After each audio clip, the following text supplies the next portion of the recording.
Rotary International President's Representative Stephen Schulter, past Rotary International President Barry Racine, Rotary International Director Peter Kyle, Trustee of the Rotary Foundation and Chair of Rotary Foundation Fund Development Brenda Cressey, Chair of the Rotary International Polio Plus Committee Michael McGovern, District Governor Lisle and Partner in Service Maggie, past District Governor David Edwards, Chair of the Rotary International Membership Committee, past District Governors, District Governor-elect Sonya Alleyne, District Governor nominee Leslie Ramdani, District Governor nominee designate Brian Glasgow, visiting district governors, assistant governors, district officers, club presidents, other presenters today,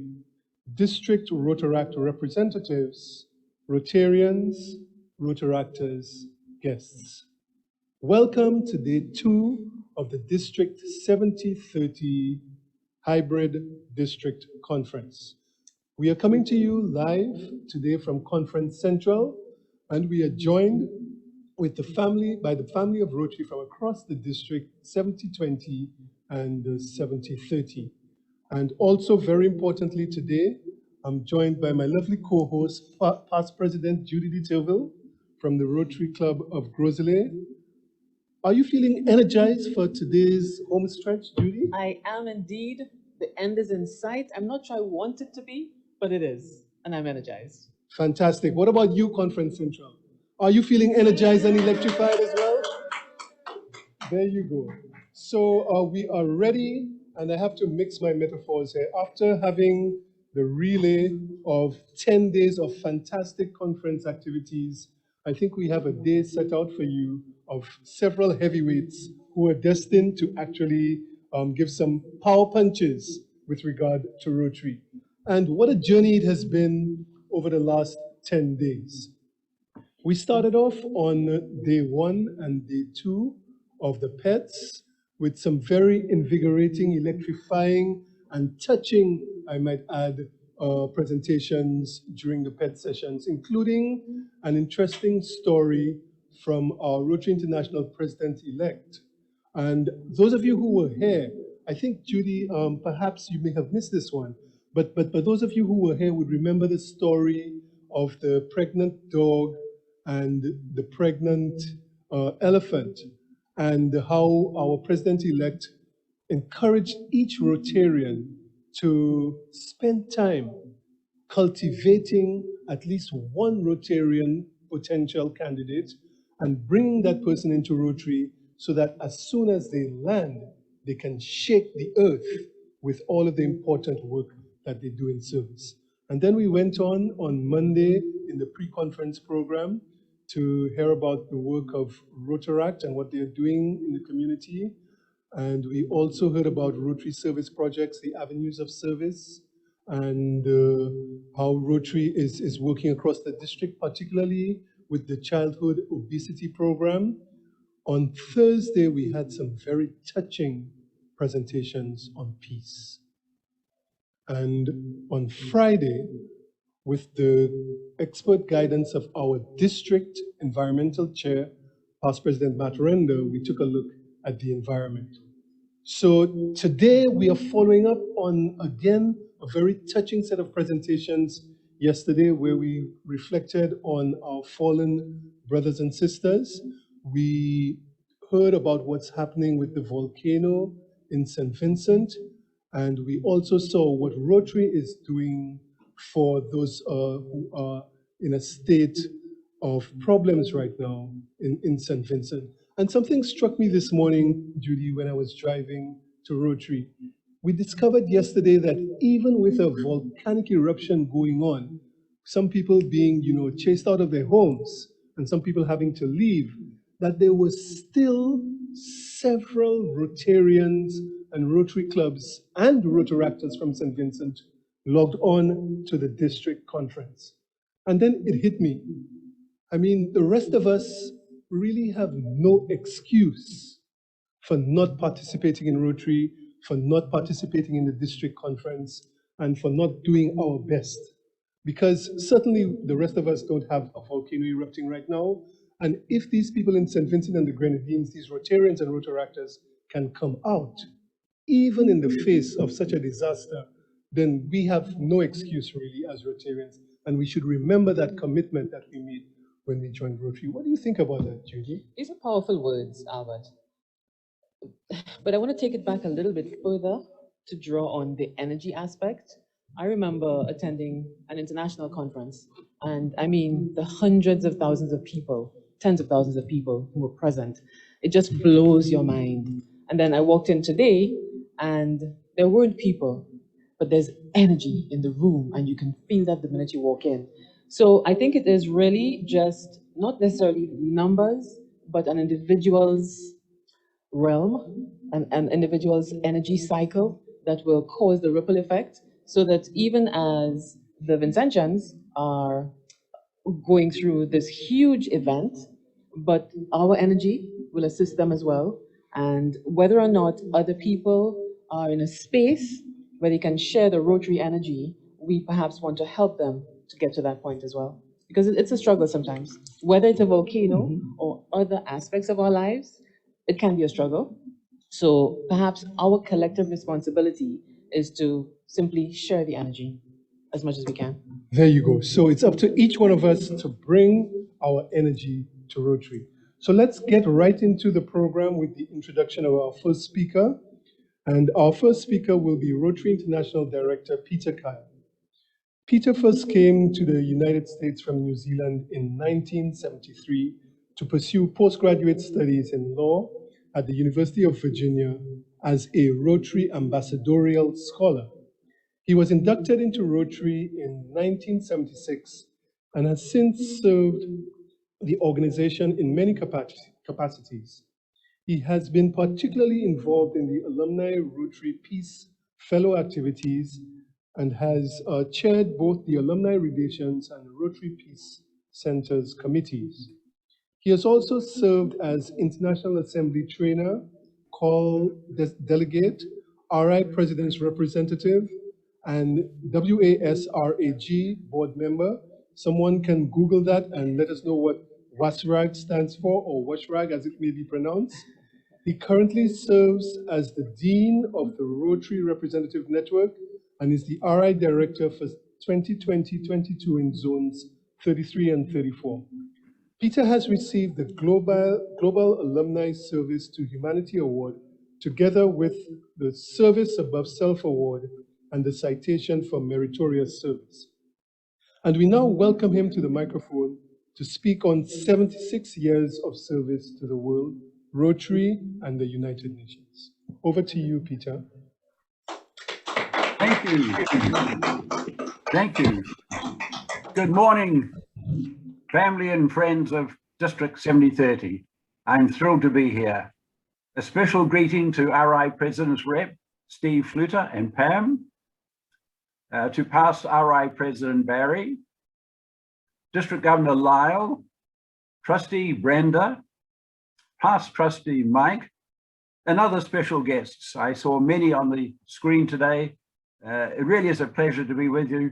I'm sorry that I can't be there in person. I was rather hoping a year or so ago that I would be in St. Lucia, but alas, it was not to be. But I hope I get to meet some, if not all of you, in Barbados next year, along with my good friend, past District Governor Dave Edwards. Last night, I dialed in to your conference, and I was able to listen to some of the speeches and witness some of the entertainment.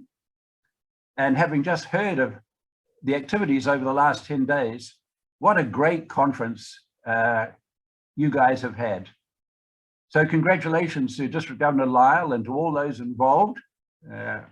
I'm well aware of how difficult it is to arrange these events virtually. I think it's more difficult to do it virtually than it is to do it in person. But from what I saw last night and from what I see this morning, you guys have done a fabulous job.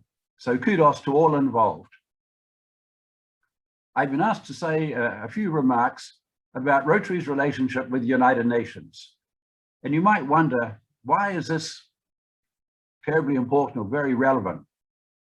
In fact, as I hope I will demonstrate, our relationship with the UN is extremely important, and it is one of the reasons why Rotary is so well regarded as an international organization, as a key member of the international humanitarian community.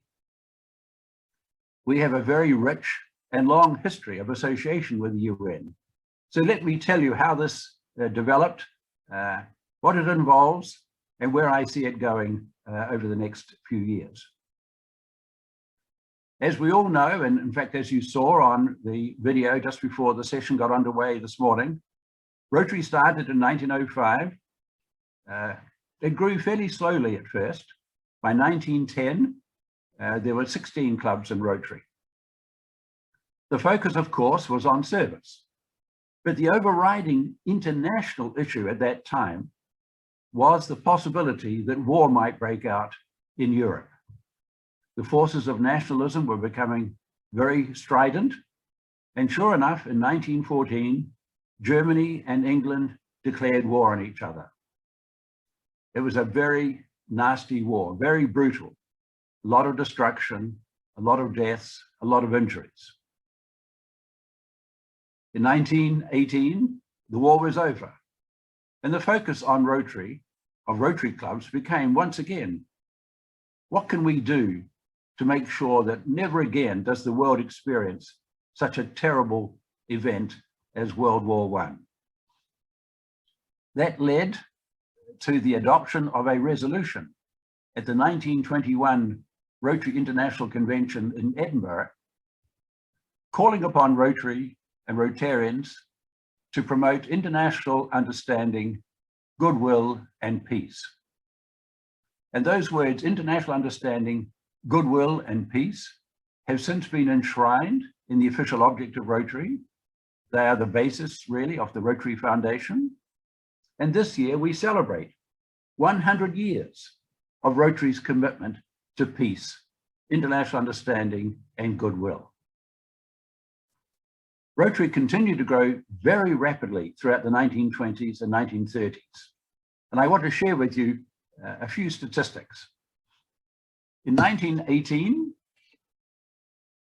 there were 400 clubs in Rotary.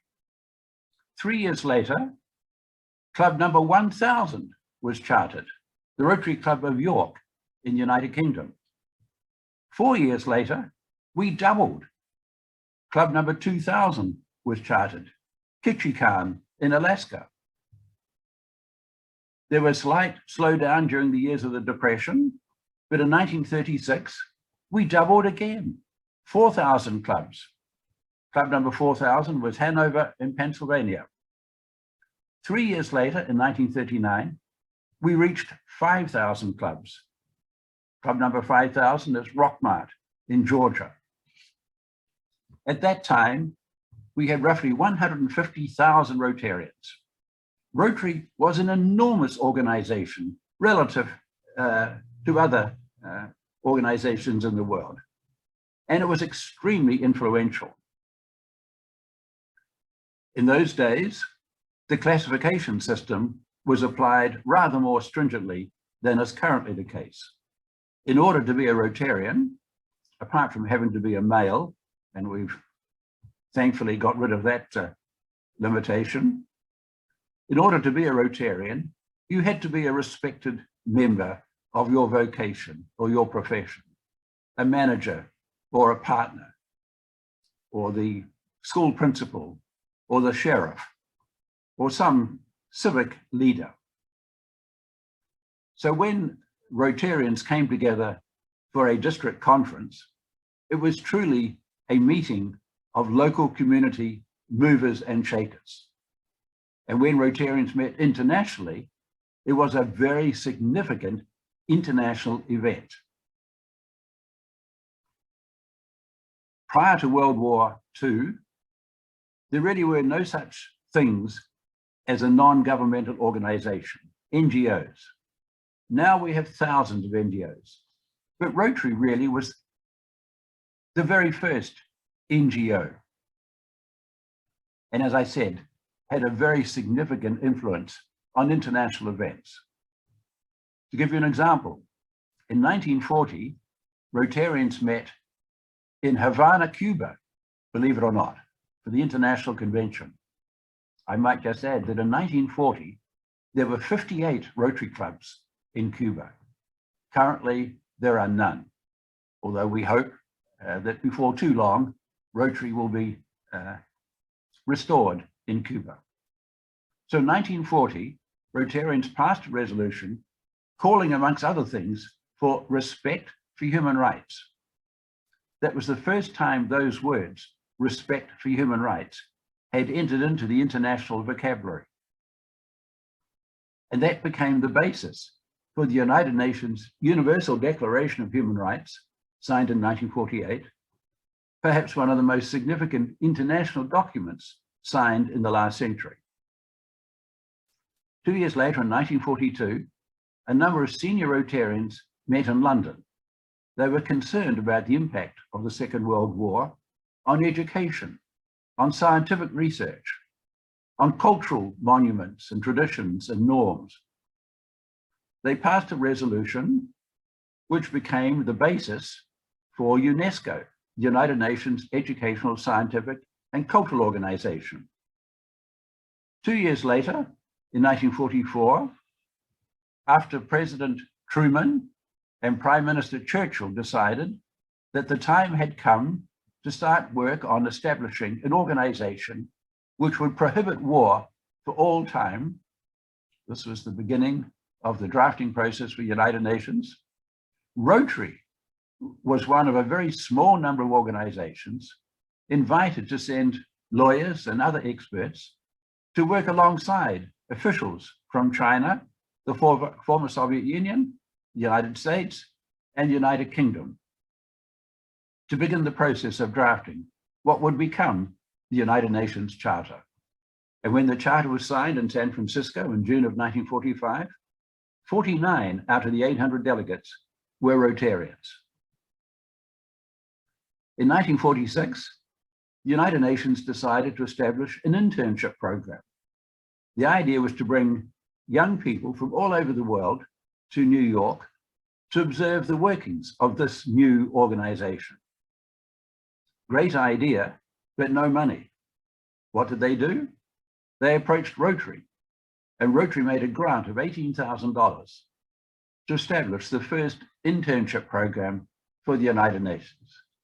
So from the very beginning of the United Nations existence, we've had a close association with that organization. In the 1950s, 60s, and 70s, the relationship with the UN really went into abeyance.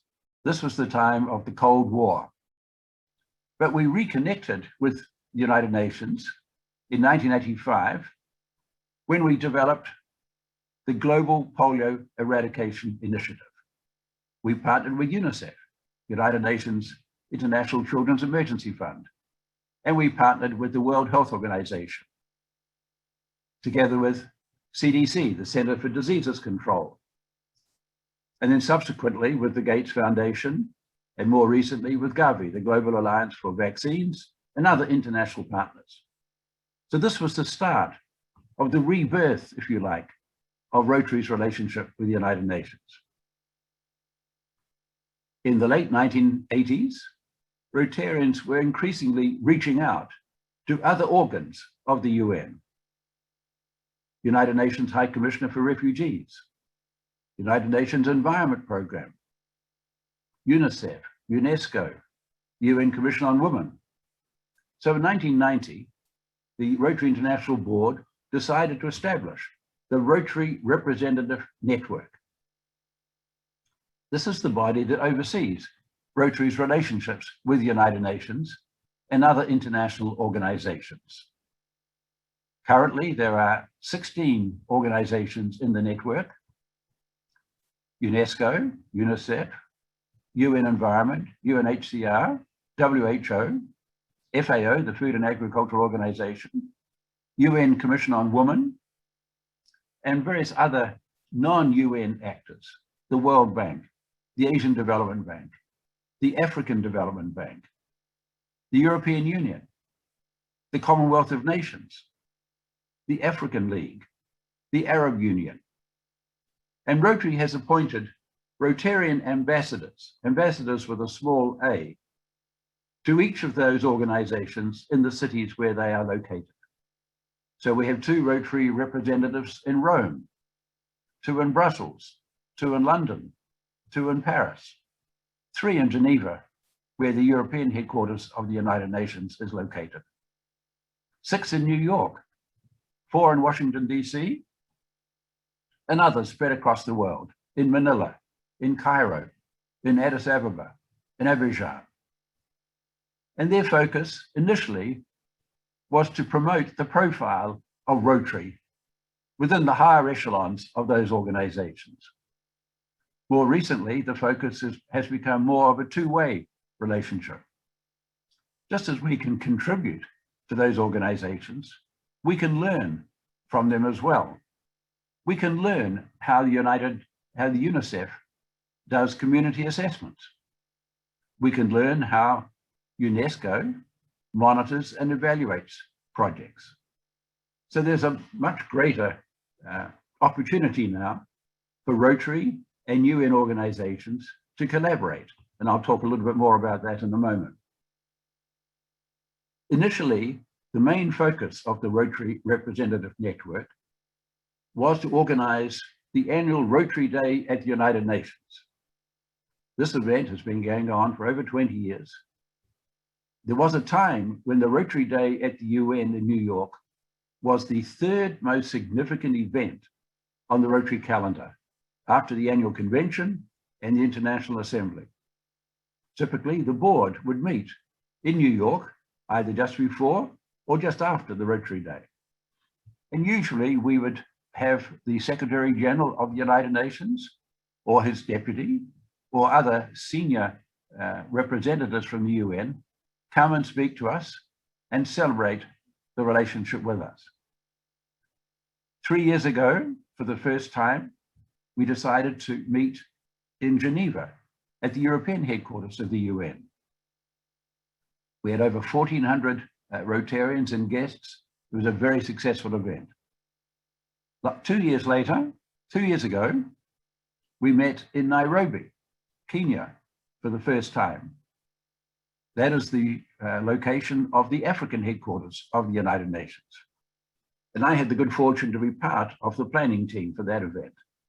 And I recall on the first visit I made to Nairobi, I discovered that the UN Environment Program, which is the environmental arm of the United Nations, is based in Nairobi. So I asked to meet with representatives of UN Environment. 5 young people came into the room, all young environmental activist looking people. We did not know, but the leader of that team turned out to be a Rotary Peace Fellow from New Zealand. Doesn't get much better than that. They came with a list of 25 projects, environmental projects, which they thought might be of interest to clubs and districts around the Rotary world. That led to a meeting between past RI President Barry Rassin and the Chief Executive of the UN Environment Program, which led in turn to a meeting between John Hugo, the Chief Executive of Rotary, and senior officials from the UN Environment, and that led to a decision to establish a task force to prepare an environmental toolkit, a very practical publication with a lot of information on how to identify potential environmental projects, how to implement them, how to monitor and evaluate them. The toolkit was the result of a collaboration between the staff in Evanston, the staff of UN Environment in Nairobi, and Rotary's Environmental Sustainable Rotary Action Group. And the publication was distributed in Hamburg 2 years ago at the International Convention. You can download it from the Rotary website, and I encourage you to do so. It's a very professional, well-prepared, well-formatted, practical publication. And we're hopeful of developing similar toolkits in each of the other areas of focus. 2 years ago, the United Nations celebrated the 75th anniversary of the organization. Then President Mark Maloney decided that Rotary would celebrate its relationship over 75 years with the United Nations. And he decided to convene 5 international conferences, each one located at one of the venues of our United Nations partners. The first was held in November of 2019 in New York. The second was due to be held in Santiago, Chile, in January of last year. Sadly, because of protests in that country at that time, that had to be cancelled. The third conference was due to be held in Paris last February of last year. The fourth was in May, and the final one was to be held in Hawaii at the time of the International Convention last year. Sadly, because of the pandemic, the third, fourth, and fifth conferences all had to be cancelled. It was a great shame that the one in Honolulu had to be cancelled because quite by chance, it was due to be held on June the 5th, which happens to be World Environment Day. And we had lined up a wonderful selection of high-level speakers from the United Nations to celebrate that occasion with us. This current year, we've had 2 more Rotary Days. We had one in November in Brussels last year to celebrate Polio Day and to thank the member states of the European Union who have contributed so much to the polio eradication initiative. In March of this year, we had a virtual celebration in Geneva in association with the World Health Organization. The focus was primarily on maternal health and childcare, but obviously with some reference to COVID-19 and to polio. We've had other Rotary Days at the World Bank, at UNESCO, at the White House, at the Organization for American States in Washington, DC, and there are several more in the pipeline. It has become quite a significant way in which we reinforce the internationality of Rotary. I believe that the foundation that was laid way back in 1945 for the relationship between Rotary and the UN has been a significant factor in Rotary's position in the world. 3 years ago, I went to the UNESCO offices in Paris. They laid out the red carpet for me. I'm not used to red carpet. And I said, why are you doing this? And they said to me, we regard Rotary as our #1 civil society organization. Think of that. Of the thousands of organizations in the world that relate on a regular basis with UNESCO, they regard Rotary as their #1 civil society organization. And I've heard similar compliments from other organizations with whom we partner.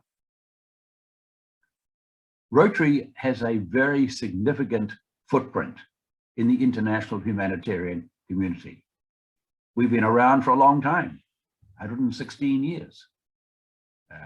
We are financially very strong. We have 1.2 million boots on the ground. We have a long and rich history of global grants and contributing to humanitarian causes in our various areas of focus all over the world.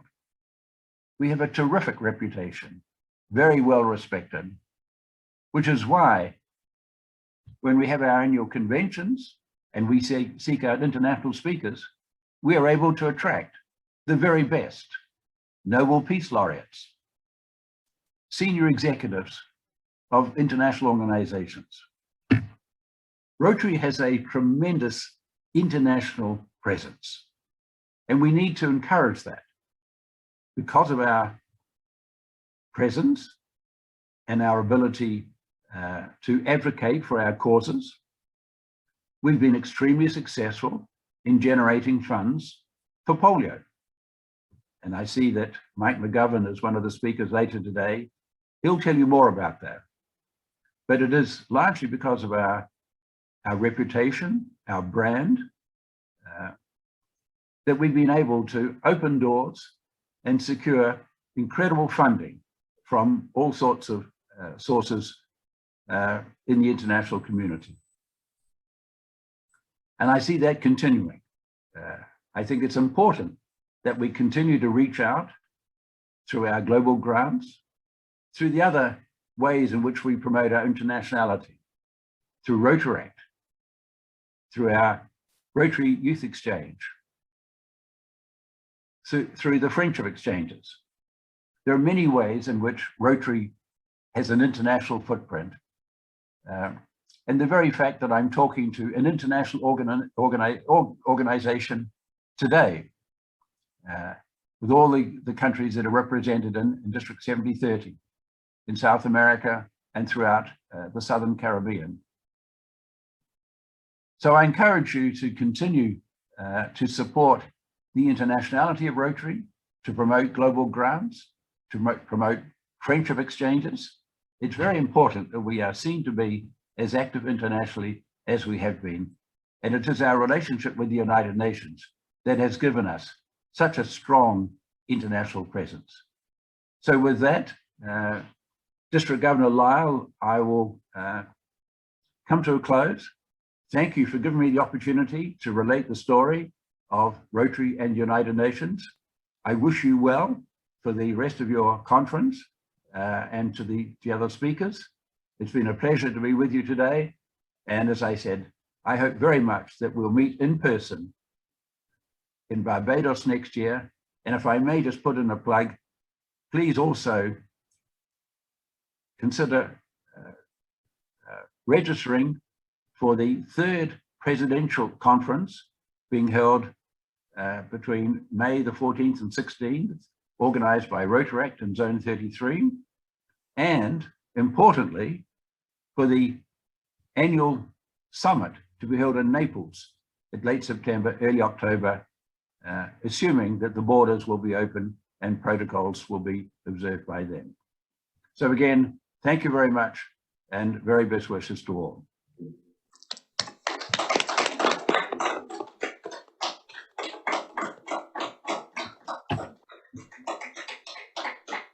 So looking through the chat, I don't see any questions, but I do see one comment from Roger Ford, the president-elect of the Rotary Club of Barbados, and he says, excellent information on the history of Rotary and the importance of its growth worldwide. Amazing. So over to you, Past President Judy. I'm very pleased that you found that comment, Past President Albert, because it draws on what I want to say as well. Such a rich history on the impact of Rotary from one man and one idea in 1905 to current. I almost want to suggest documentation of two textbooks, one on the history of Rotary and the other on the history of Rotary and the United Nations. And I want to sort of tongue-in-cheek suggest being co-authored by Director Peter Kyle. Thank you, sir. Rotary International Director, Mr. Peter Kyle. We thank you. It's my pleasure now to introduce our next speaker, Michael Terrelonge. Michael Terrelonge has substantial experience in large organizations in the private and the public sector, involving the alignment of IT initiatives to satisfy business strategies and in the management of complex and large-scale information technology systems. He has been involved in some of the major modernization initiatives under the government of Jamaica's PSMP. This includes work as ICT advisor on the Ministry of National Security, Passport, Immigration and Citizenship Agency, the PICA, and Jamaica Customs Modernization Programs, advising on ICT policies, governance, strategic planning, aligning business systems with business objectives, capacity building for staff and selection of ICT systems and facilities. He has also led ICT work streams in the Ministry of Agriculture, Ministry of Labor and Social Security, Registrar General's Office, and the Firearms Licensing Authority. He has particular expertise in helping executive agencies and departments set up new ICT functions. Michael is an active Rotarian, trainer, and member of the district leadership team in the Caribbean. He also sits on the board of the Environmental Sustainability Rotary Action Group, the ESRAG. And now we welcome Michael to the mic to speak on the topic, the environment in times of a pandemic. Michael? Great, thank you. Thank you so much. Hello and good morning. It's so great to be with you today, DG Lisle and fellow Rotarians. I look forward to the opportunity to discuss what has been happening to the environment in this time of pandemic. As I said, I'm Michael Terrelonge from the Rotary Club of Spanish Town in Jamaica, part of District 7020. I'm an enthusiastic member of the Environmental Sustainability Rotary Action Group. I currently have the honor of serving as a director of our board. Before I begin, I want to recognize the excellent earlier session in this conference on Thursday, devoted to the environment. This was very useful, it was very well organized, and contained so many great discussions on this topic. So with this in mind, let's proceed. Next slide, please. The COVID-19 pandemic has certainly created unusual times for all of us in our health, in how we conduct our lives in almost every way, in our jobs, our families, how we meet as Rotarians and interact with other human beings. The time of pandemic has also witnessed pronounced and profound impacts on the natural environment around the globe and how we as humans look at the environment. Occurrences have had many impacts and produced both positive and negative effects on the natural environment and how we act as good stewards to sustain it. We have witnessed now more clearly the tremendous impact that man has on the world's natural environment. And these observations have created in us an even greater sense of urgency to the environmental crisis the world faces. Next. The simple idea of how we dispose our waste has been upended in a most unusual negative way, as evidenced by the very understandable large increases in the generation of waste from biomedical devices. PPEs are now used as daily items by persons all over the globe, and their disposal has created a crisis in disposing of our garbage and litter, as the vast majority of PPE material is not easily recyclable or cannot be repurchased. And while the hope and intent is that this would largely go to well-managed landfills, we see the accumulation of this litter, poorly discarded, getting into our gullies, rivers, and into our oceans, creating absolute havoc in our coastal ecosystems. There has even been a reduction in the feasibility of segregating the vastly increased volumes of waste material to aid recycling, and the increased safety precautions in congregating together and how we handle material has resulted in reduced recycling opportunities for even materials traditionally recycled. Next. Among the positive effects, if you could imagine that there are any, is that the decline in tourism, coupled with the reduction in the use of coastal beaches, water, and ecosystems, is that we have noticed that marine life has returned back to areas that were declining. Certain fish species have occurred more abundantly. The waterways of Venice in Italy and other areas have appeared to improve as human pollution and overuse has declined. We notice that birds and other natural life have begun to venture closer to urban areas once the noise, pollution, and disturbance has reduced. This has made us even more aware of the issues related to how humans have disturbed and caused the decline of diversity in biological species in the world. Even the search for the origins of the COVID virus in southwestern China has shown that this decline in plant and environmental diversity has caused previously diverse and separate bat species to now inhabit common areas together. And the encroachment of man into areas inhabited by bats and other wildlife is suggested to be a potential cause of the emergence of this COVID virus. Next.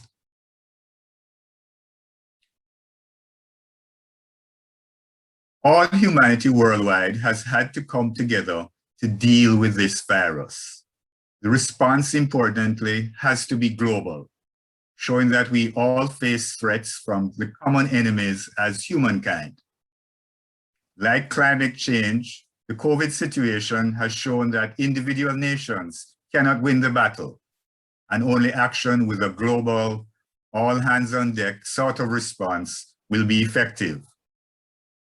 Now, Rotarians have long understood this in our fight against polio, but the virus has made this even more obvious to scientists and peoples, leaders of all countries, companies, financial institutions, and all organizations, all of society that now better understand that we need to act together to tackle climate change. Next. COVID-19 has increasingly brought forth the point that climate change is no longer a distant threat. It is a close and present danger, which is increasing with predictions of dire consequences.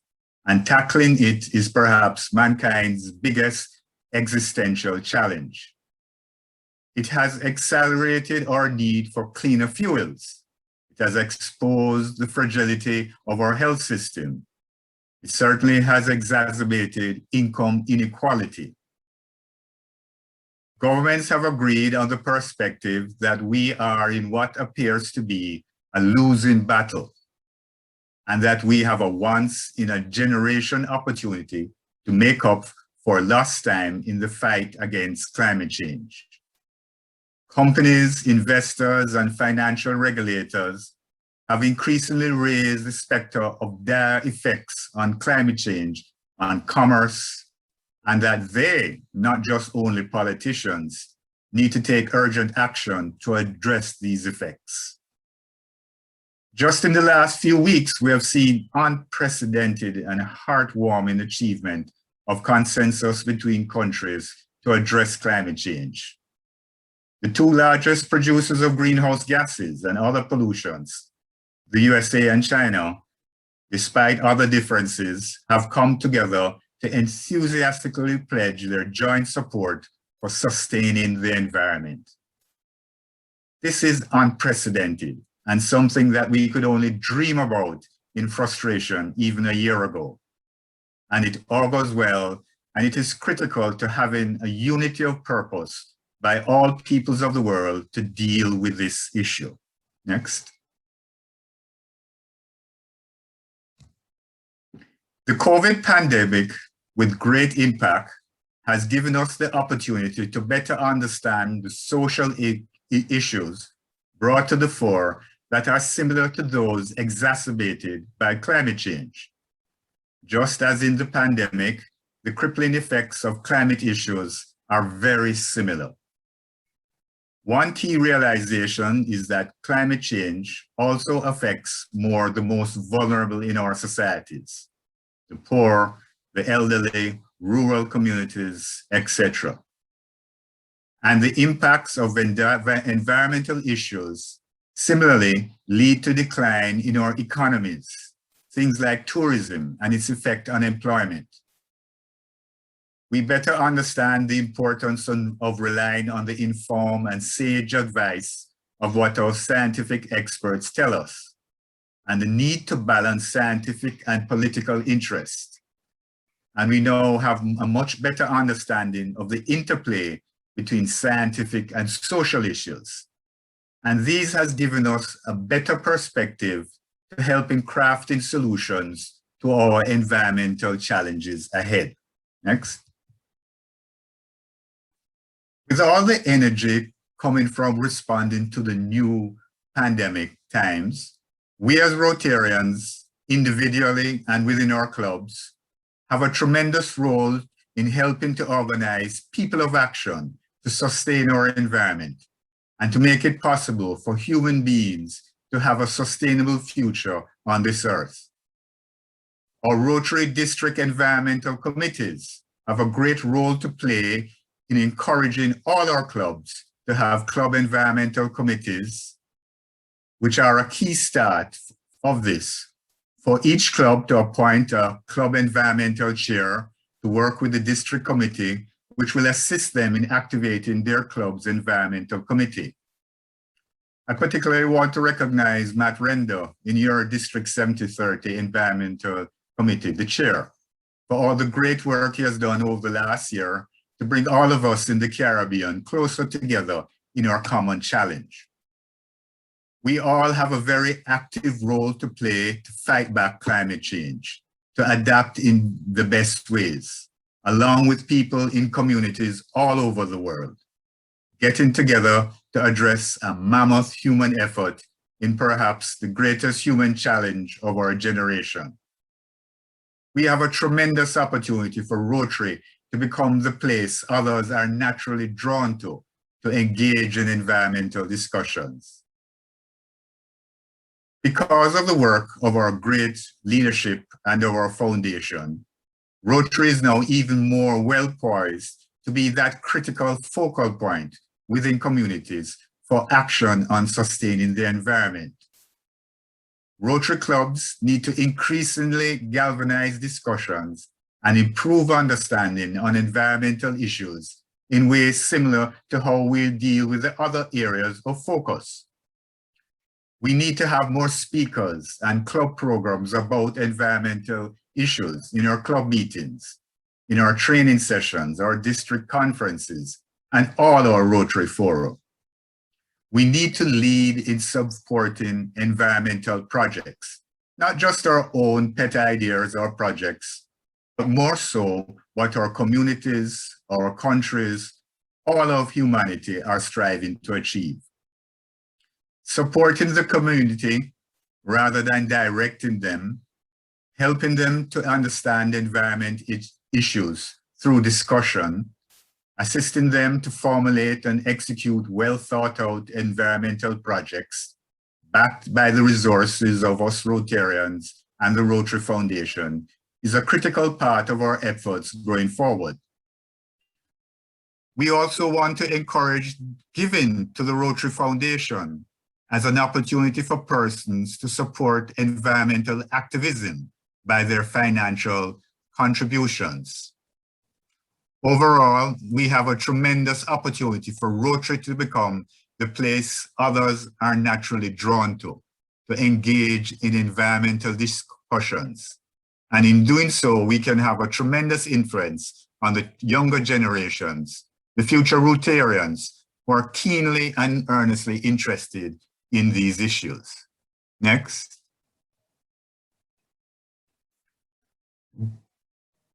Next slide, please. With the formal adoption of the 7th area of focus, the Rotary Foundation supports activities that strengthen the conservation and protection of natural resources, that advance environmental sustainability and foster harmony between people and the environment. The Foundation enables Rotary members to protect, to preserve, and conserve the environment by being engaged in 8 categories of or types of environmental activities.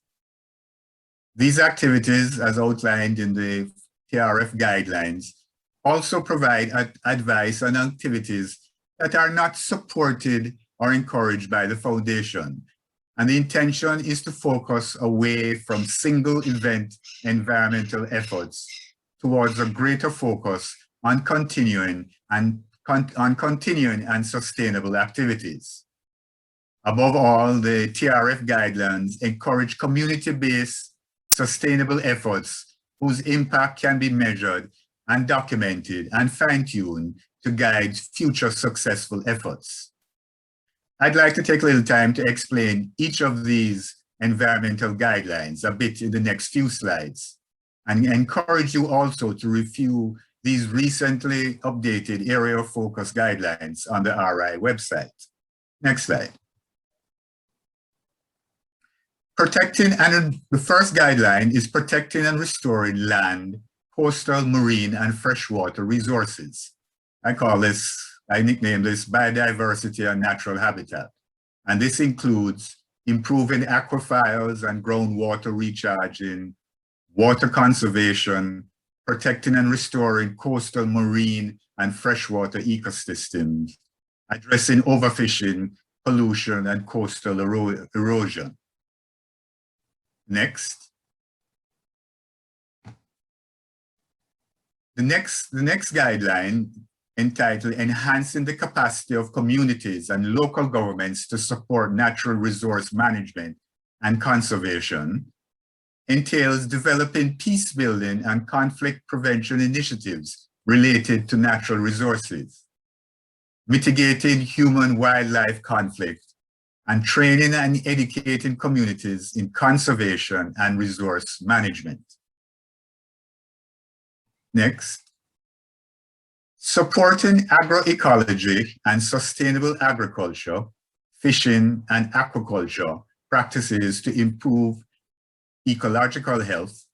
I nickname this category simply food and agriculture, and it includes creating an awareness of and supporting ecologically viable agriculture, regenerative and conservation agriculture, supporting sustainable fisheries, and ecologically sound aquaculture, promoting the use of traditional and indigenous knowledge in how we manage natural resources, and improving food security, reducing food waste, and the equitable access to high quality food.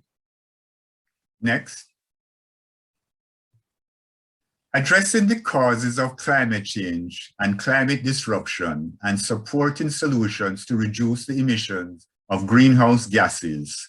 We nickname this broad category simply climate solutions, and it includes locally sourced renewable energy, providing clean cooking technologies, and supporting the transition to sustainable, energy-efficient transportation modes, amongst other things.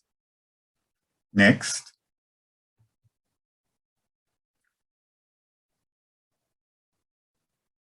Strengthen the resilience of ecosystems and communities affected by climate change and climate disruption, supporting the adaptation and resilience strategies for ecosystems and communities affected by climate-related effects, with an emphasis on vulnerable segments of the population.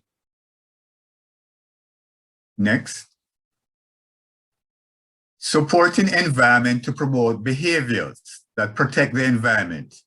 This category could be termed simply environmental education, and it includes, amongst other things, supporting environmental education programming in schools, promoting community-based environmental education, environmental awareness, and advocacy initiatives. Next. The seventh category, advocating for sustainable consumption of products and the environmental sound management of byproducts to build a more resource-efficient economy. We commonly call this the circular economy.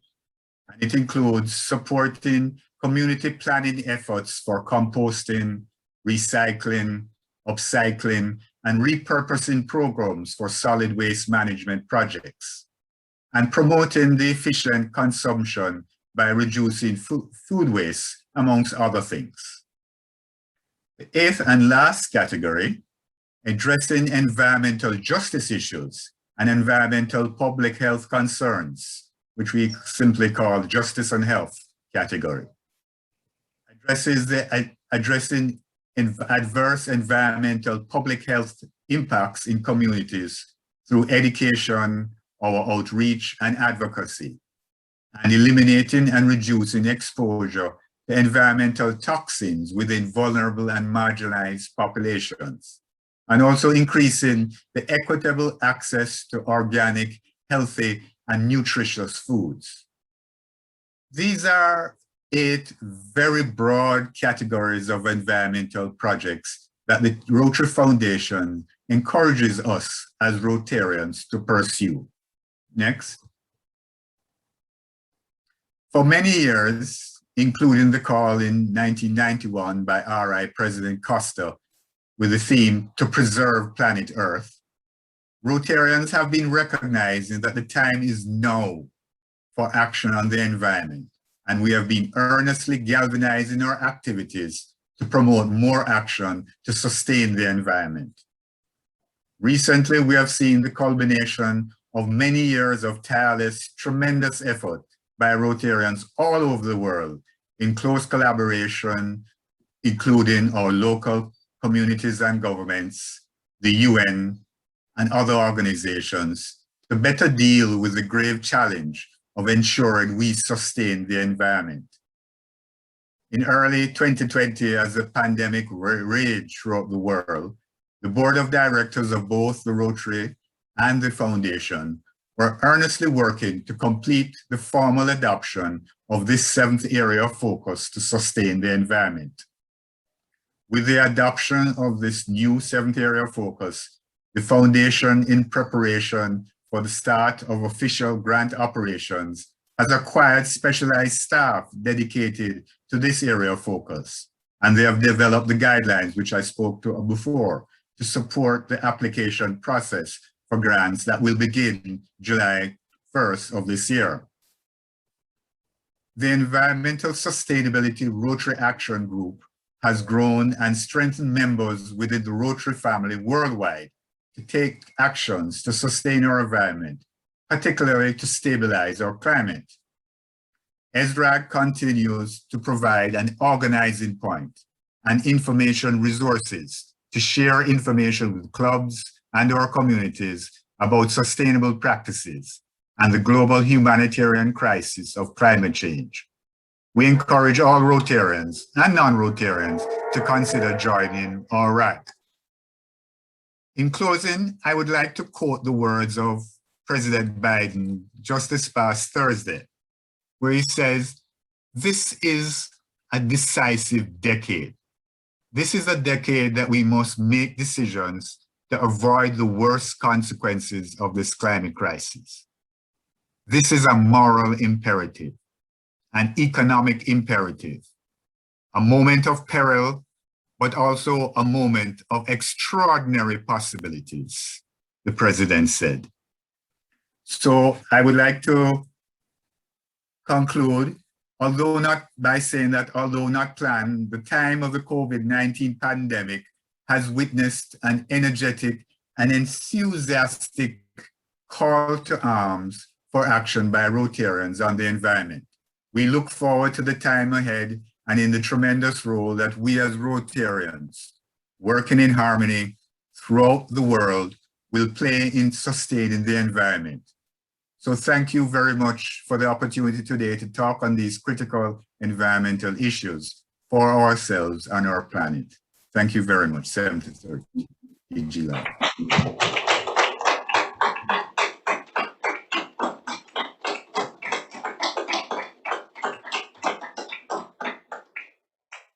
Thank you very much, Michael. And we move immediately from one Michael to another. This time we will be hearing from the Rotary International Director, Michael McGovern. Mike McGovern has served as the chair of Rotary International's Polio Plus Committee since October 2014. In this role, he is the volunteer leader of Rotary's largest humanitarian project, the global eradication of polio. Rotary is spearheading partner of the Global Polio Eradication Initiative and has donated over $2.2 billion to ending polio and has worked with other partners to reduce the number of polio endemic countries from 125 in 1988 to 2 today. Mike joined Rotary in 1986 as a member of the Rotary Club of South Portland, Cape Elizabeth, Maine, in the United States of America. He served as club president, district governor, district foundation chair, council on legislation delegate, Rotarian Action Group chair, Rotary Leadership Institute, division chair, international training leader, institute convener, and RI committee member and chair trustee and vice chair of the Rotary Foundation and director and vice president of Rotary International. He began serving as the global chair of Rotary Leadership Institute on 1st July 2020. He served his entire career with the town of Cape Elizabeth, Maine, beginning as an intern in 1977 and serving as town manager from 1985 to 2016. During his career, he also led several boards, including the Maine Municipal Board and Association, the Maine Town and City Management Association, and ECHO Maine. He currently serves as on the board of Park Danforth, a not-for-profit retirement community, and as the chair of the Diocesan Review Board of the Roman Catholic Diocese in Portland. And now we welcome him to the mic to speak on the topic, polio challenges in areas of military conflict and beyond. Over to you, Mike. Good morning, everyone. Thank you for the introduction. Thank you. It's wonderful to be with Director Peter, Trustee Brenda, your Governor Lisle, and so many other friends from all of your different countries. Giving a report on polio during these times, it's something that, I think, people all wonder, what's the relevance of polio when we have COVID, we have all these other issues. And, I find that it could not be more relevant. I turn on the television and they're talking my language. They're talking the language of all the Rotarians who worked on polio. We're hearing about immunity. We're hearing about immunizations. We're hearing about, all of the different activities of, convincing people to get vaccines. That's what Rotarians have been doing in polio since the late 1970s. And it's what we continue to do today. So I'd like to share my screen. And there we go. The question I'm most often asked is, when will we end polio? I've never been more optimistic. I'm reminded of Charles Dickens and The Tale of Two Cities. It was the best of times. It was the worst of times. It was the age of wisdom. It was the age of foolishness. It was the epoch of belief. It was the season of light. It was the season of darkness. And I could go on, but one of the hidden secrets of all that we are doing at this point is that we are making great progress in polio eradication. We're making it in the darkest of times and in the toughest of times. We're doing it quietly. We're doing it effectively. And we're also, so much of what we've learned from the polio eradication experience is also helping out with COVID as well. I found this story in the Bahamas. This was many years ago, back in the 1950s. And if you look at it, immunization of 130,000 persons in the Bahamas appeared Friday to have curbed an outbreak that caused 2 deaths and sent 37 persons to hospital. We have obviously passed the worst, a hospital spokesman said. It is possible there will be a few more cases. People who contracted the disease before the mass immunization program began. You read that and you think about it. If you substitute COVID for polio, we're living in the same times now that we were when we first began to eradicate polio. These children you see here in Scotland, they were all lined up, eagerly awaiting their immunizations. While we're not immunizing children yet for COVID, it's all about convincing people to line up and to get the immunizations. And this woman who's in the white blouse, she was the very first individual in my country, the United States, who received the COVID vaccine once it became available to everyone. She is a nurse in Long Island, New York. And what's very interesting is she's from Jamaica. And in being from Jamaica, she said that, she always tried to take care of people. She became a nurse, and, and what a great honor it was for her. Her name is Sandra Lindsay. And, she said right after receiving the shot, I trust science. What I don't trust is getting COVID-19 because I know how it will affect me and the people around me. The same is true for polio. It's all about trusting science. It's about convincing people, the remaining ones, to get a polio shot. And we depend on women like you see in this photograph. These women are all in Pakistan. They go out onto the streets to provide the oral polio drops, and they do at great risk to themselves. It's very sadly, and actually the worst thing that's happened in polio in many years is 3 women just like these on March 30th were shot to death in Jalalabad, Afghanistan, simply because they didn't want women working. It was ISIS or ISIL, and very sad day. But aside from that, back to the Tale of Two Cities analogy, that was the worst of times. But we're also progressing with the best of times. I think some of you who have been Rotarians for a while know that when we began this effort in 1985 with the polio partnership, there were 350,000 cases around the world. And I know there's a lot of numbers, a lot of maps on this page, but you know what? You look at, there were 176 cases in 2019. So far in 2021, there's been 2 cases. One in Afghanistan, which was on January 1st, by the way, and one in Pakistan, which was identified around January 24th. And you look at the map of Pakistan down below. In the last 6 months in the world, we've had 5 cases of polio in the last 6 months. You look at it in the last year of COVID, there's been 145 million cases compared to 5 for polio. So, people ask, why do you still care about polio? Why are you funding it? We've been 65 years as Rotarians following the original vaccine by Jonas Salk of working in our communities to get rid of polio. It really came up as a major corporate project for all of us in 1985, but we've been working. Look how long it's taken. Look at the lessons that are applicable to COVID. The importance of surveillance, the importance of having laboratories that you need to solve the different problems, the use of celebrity ambassadors to help convince people of the need to get the virus, and all the mechanics of mass immunization, keeping track of who's been immunized, who hasn't.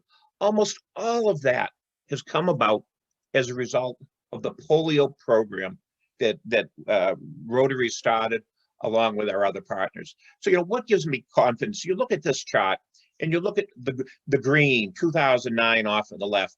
In 2009, India, which is the green bar, had 721 cases.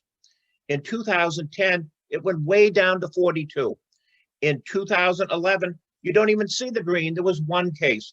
There's not a single case in India since. You look over the far right of the bar. In Pakistan, there were 147 cases in 2019. There were 2020. In 2020, there were 84.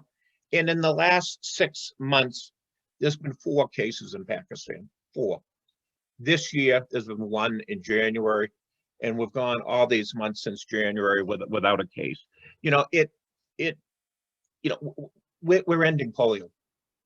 All of us as Rotarians, we had the dream, we had the passion, and we had the willingness to collaborate and to work with others to do it. We provided the help financially, and if they could do this in India, they can do it in Pakistan, and they can do it in Afghanistan. And, every week I speak with Aziz Memon, the polio chair in Pakistan, and my optimism gets better every day. The government is working all out to help with the program, even in this age of COVID. We suspended vaccines for a while, but now, there's more acceptance than there's ever been to getting vaccines. They want us to help with other vaccines other than polio. And it's just wonderful to see the dedication of Rotarians in accomplishing that. We do have some issues in Afghanistan. I'm not as optimistic in Pakistan. Why? In Afghanistan, there's areas where the children are inaccessible because of the Taliban. They simply they're worried about their own security. They're worried about people spying on them. They're worried about drones, all those different issues. And they almost 2 years ago, they suspended mostly these red areas that you see on the map of Afghanistan from us delivering polio drops. The better news is that it appears to be loosening. And just yesterday, and I can't say specifically, what the announcement was, but there was an announcement, privately within the Taliban network, opening up the ability, not house-to-house vaccination, but more accessibility. They also want to work with us. So, I look at this, if we can get Pakistan off the map, so we only have one endemic country, it's probably going to be Afghanistan that's last. I think they will be after Pakistan. And if our partners in the Rotarians can work with the local people in the Taliban to get this done, that works. And I know some people are cringing. He's talking about working with the Taliban after, the evil things they do. Well, in polio eradication, we don't look at the politics. We're looking at the children, and it's all about ending the polio virus. Some have heard we have these vaccine-derived cases, and we ended up having 1,081 cases last year. Not good. Why are we getting these vaccine-derived cases? It's not the children who are getting the vaccine-derived cases who are getting the polio vaccine. It's the ones who aren't getting any vaccinations. It's the ones who have a very low immunity level to vaccines because their immunity systems have not been developed because they haven't been getting the other routine vaccines. So right now we're really pushing hard across Central Africa in particular, and you can see in Pakistan and Afghanistan again, to increase routine immunization, to get more kids vaccinated. And we're doing it too with a new oral polio vaccine that doesn't cause the vaccine-derived element to occur. And I could go into a lot of details on that. I won't. I'm not a medical doctor, but it's all doable. We're working on a strategic plan, the partnership, and they think the last polio case will be in 2023. I think and that's part of what's going on in Afghanistan. It could very well be before that. Dr. Tedros, the head of WHO, feels it could be that. We'll see. But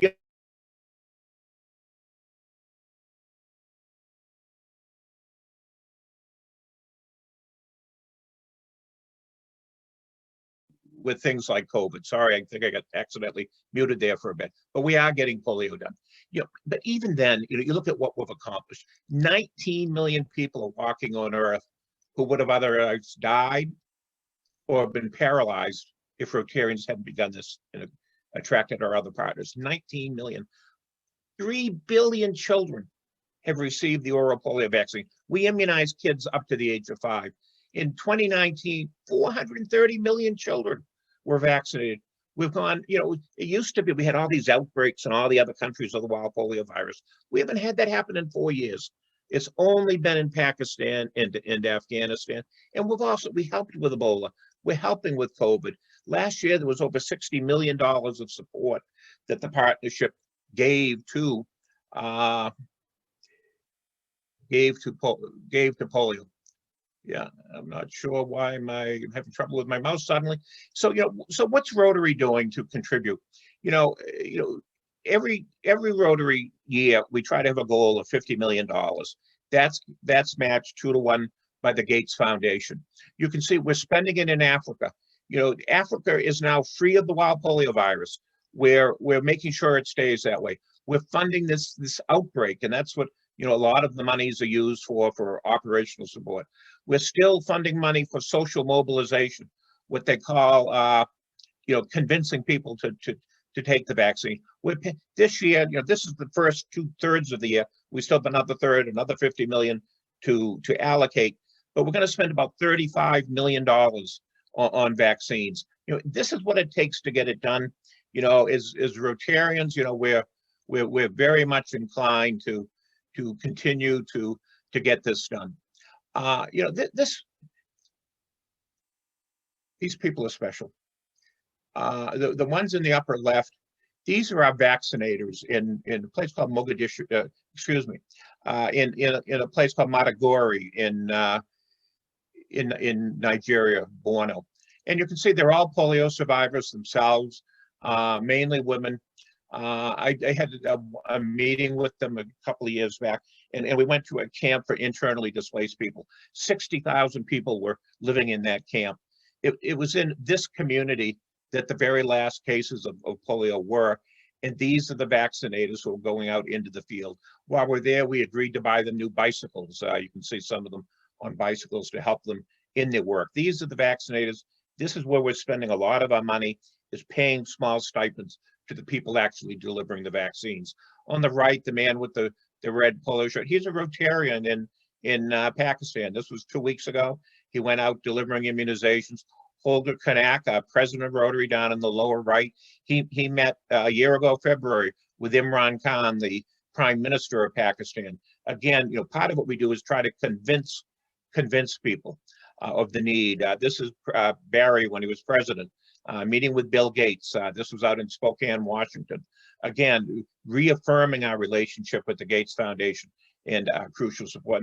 And on the left is Camel and the guy with doing the this close symbol. He's a rotor actor, I think, not a Rotarian, rotor actor in Timbuktu. And this is, they had a camel parade trying to get local awareness and local support for continuing to immunize the children. For even with the wild polio virus gone, we still need to immunize 450 million children around the world to look to see eventually to get rid of polio. Again, we're continuing to get a match from every dollar, whatever your currency is that you give.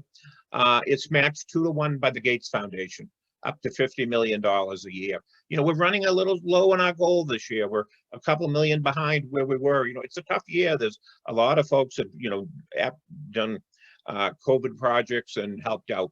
But we appreciate the support of the Gates Foundation very much.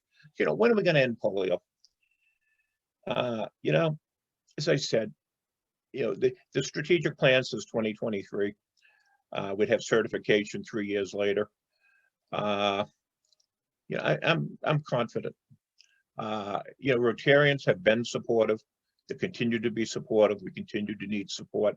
We have this new vaccine that's going to take care of the so-called vaccine-derived polio. We only have 2 cases in Pakistan. The government's working with us. The Rotarians there remain committed as ever. Our partners, WHO, UNICEF, Gates, CDC, and Gavi are all working hard. And everything is looking up in Pakistan, and in the toughest neighborhood there, where the toughest region of the country, right on the Afghanistan border, where Osama bin Laden was thought to have been living, and actually he was sort of in that area. We haven't had a case there in a year and a half, and this was the center of polio in Pakistan. In Afghanistan, the Taliban's starting to talk to us. We still have a lot of concern with the stability of the government there. Some of you may have seen news stories on that.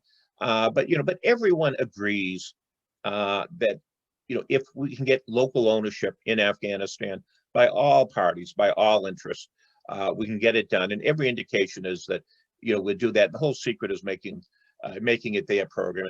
Eleanor Roosevelt, the wife of Franklin Delano Roosevelt, who was a polio survivor himself, said, about getting anything done, it's in our hands.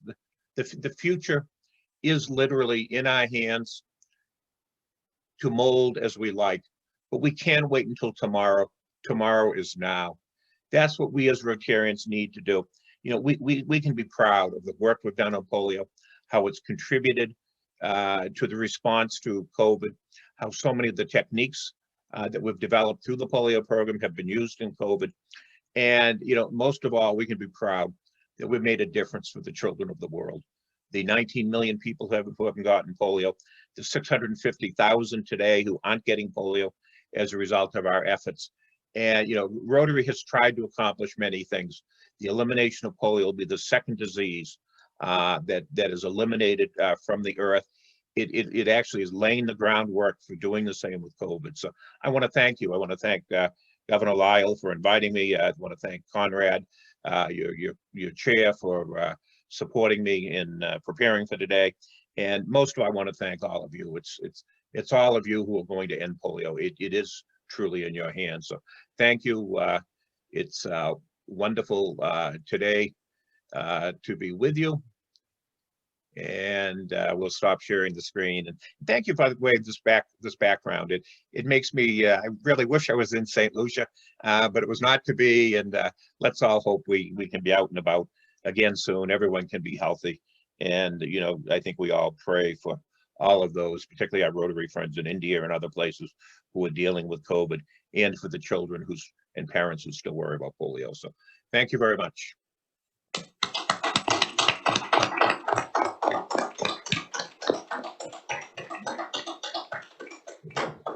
Thank you very, very much, Mike. Extensive information. We really appreciate the research hours. Thank you again. And I must introduce now our past district governor, Stephen Schulter, a Rotarian since 1998. He quickly found his Rotary niche in the Rotary Foundation. He and his wife, Pam, are members of the Arch Clump Society, the Bequest Society, and the Paul Harris Society. Beyond his work with the Rotary Foundation, Steve's primary focus for service is bringing clean water to the islands of the Caribbean, and he has been awarded the Rotary Foundation Citation for Meritorious Service. PDG Steve was the driving force behind St. Lucia's Global Grant Water Tank Project in Barbados and remains a friend to all Rotarians in St. Lucia. Past Rotary Foundation Chair Steve is Rotary International President Holger's official representative to our District 7030 conference. We now welcome Steve to the mic to speak on the topic, Rotary in Today's World.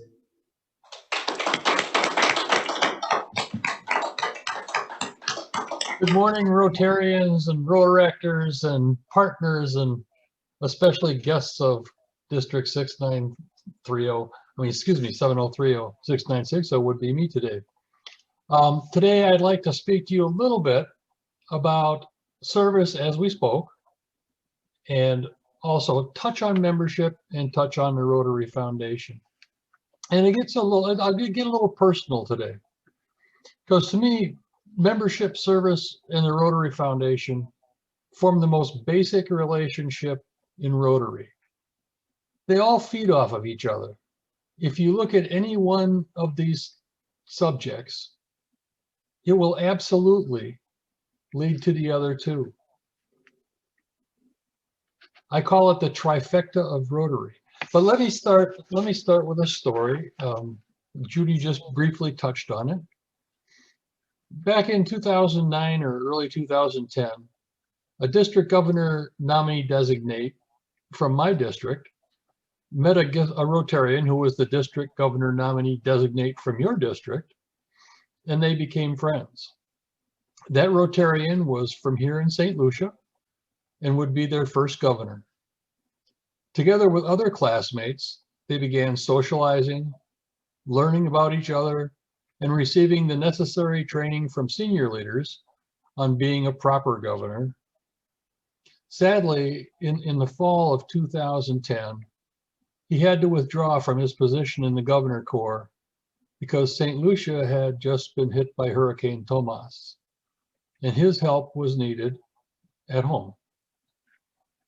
My DGND promised him that he would try to help if at all possible.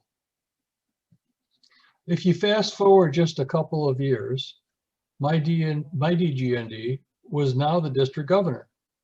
And true to his word, the district project would be in St. Lucia. We learned back in the 90s that the World Trade Organization had eliminated favored nation status as much of St. Lucia's agriculture business, particularly bananas, was lost to competition from corporate farms in Central and South America. This resulted in a bit of a population migration to the north of the country, where tourism was prevalent and jobs possible. This, coupled with the loss of infrastructure to water due to Hurricane Tomas, had created a large area of about 3,000 people with little or no clean, potable water. A plan was developed to help with this issue, and a Rotary matching grant was applied for from the Rotary Foundation. It was a rather large project, so special approval was needed. My district led the fundraising effort, while the Rotary clubs of Lisle and St. Lucia led the administration and implementation efforts. As I recall, one Rotarian from the Rotary Club of Lisle handled the administration side of the project, while one Rotarian of the Rotary Club of St. Lucia supervised the job site itself and recorded the progress of the project. Together with my district governor, the three became a team that worked well together. Because the grant request exceeded normal limits of what was then the matching grants program, the Rotary Foundation sent a cadre person to St. Lucia to look over the paperwork, meet with the key ministers and players, making sure that everything was in order and acceptable. I guess you could say the Rotary Foundation was our fourth partner, and it's something that we frequently overlook, is that the foundation is not just a funnel for money, but it takes an active interest and an active part in making sure that the money given to the Rotary Foundation is properly spent. In fact, they sent another cadre person after the project was completed to assure that it was performing as advertised, and it was. The project today serves over 7,000 people. Time permitting, I will show you a few slides from the project when the presentation is finished. But the purpose of this story is to show how service and membership in the Rotary Foundation are intertwined.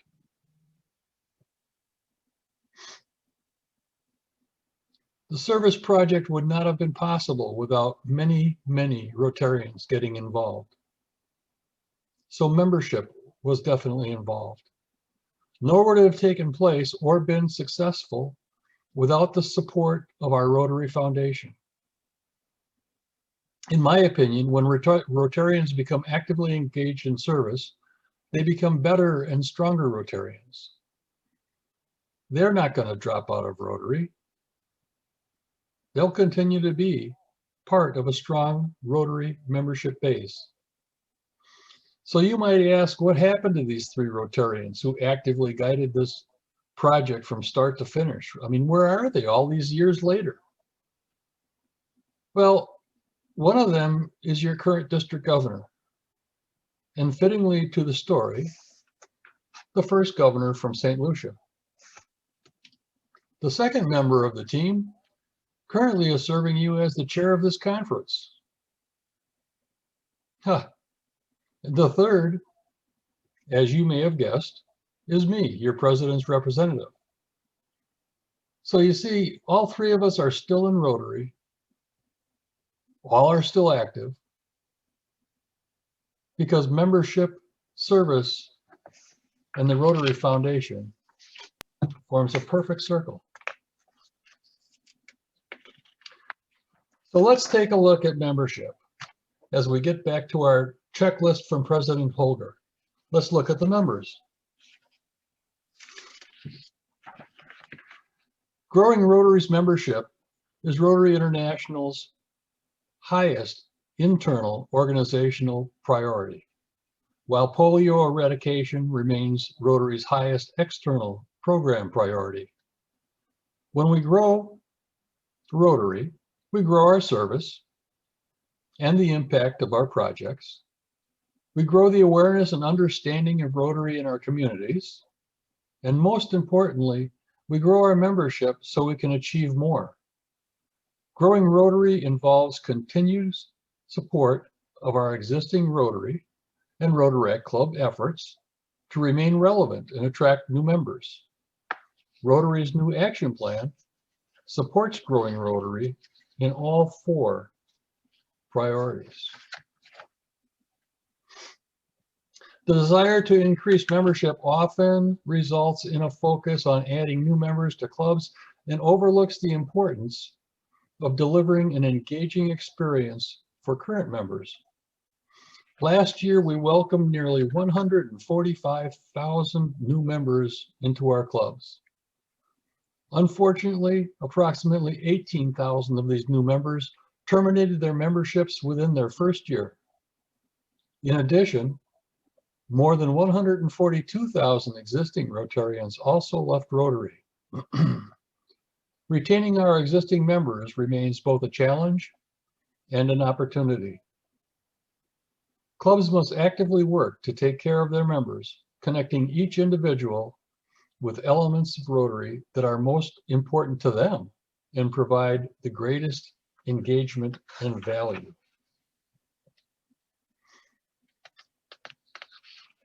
So going past Rotary, let's check off that box for President Holger, and let's go to the last subject, which is our Rotary Foundation, which of course is my passion.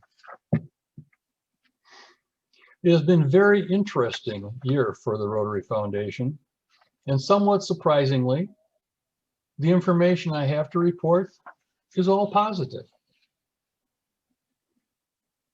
Your foundation continues its amazing streak of being rated 4 stars by Charity Navigator for the 13th consecutive year. That puts us standing tall in the top 1% of all charities. 13 years. It's pretty impressive that your foundation is on that roll. Now, of course, the last few months of last year, we had the pandemic. But even during the pandemic, Rotarians were able to maintain strong giving. At a time when it was needed most, you all came through. Every dollar that was given helped. So our overall contributions actually increased last year.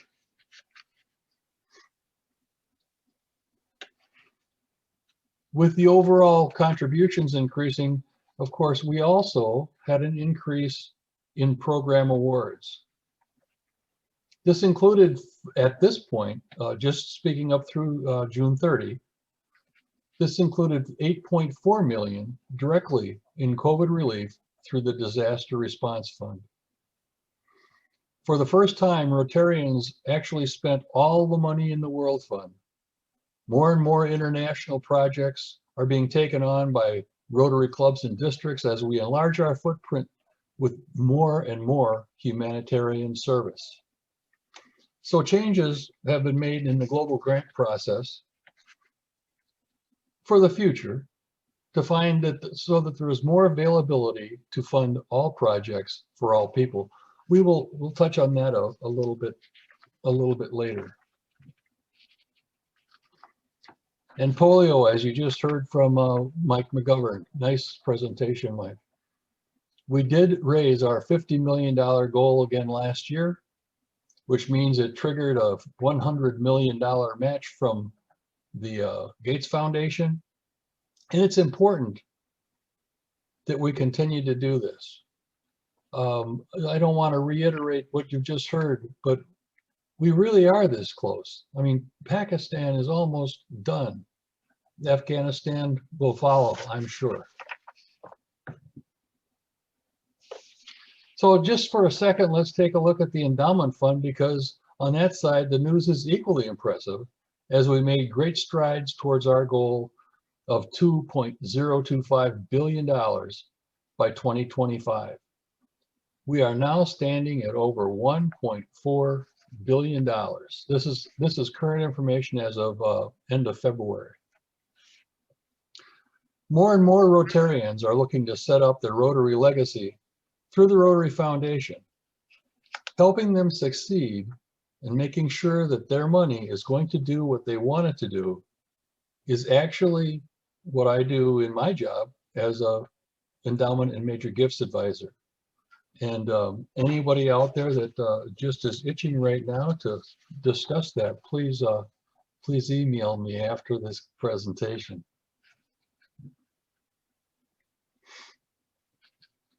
So let's just briefly touch, each past year was the first year that we actually exhausted the World Fund. In a way, it's a good thing because it means our gifts to the annual fund are all being put into play, not just sitting around in accounts. Let's look at some of those numbers.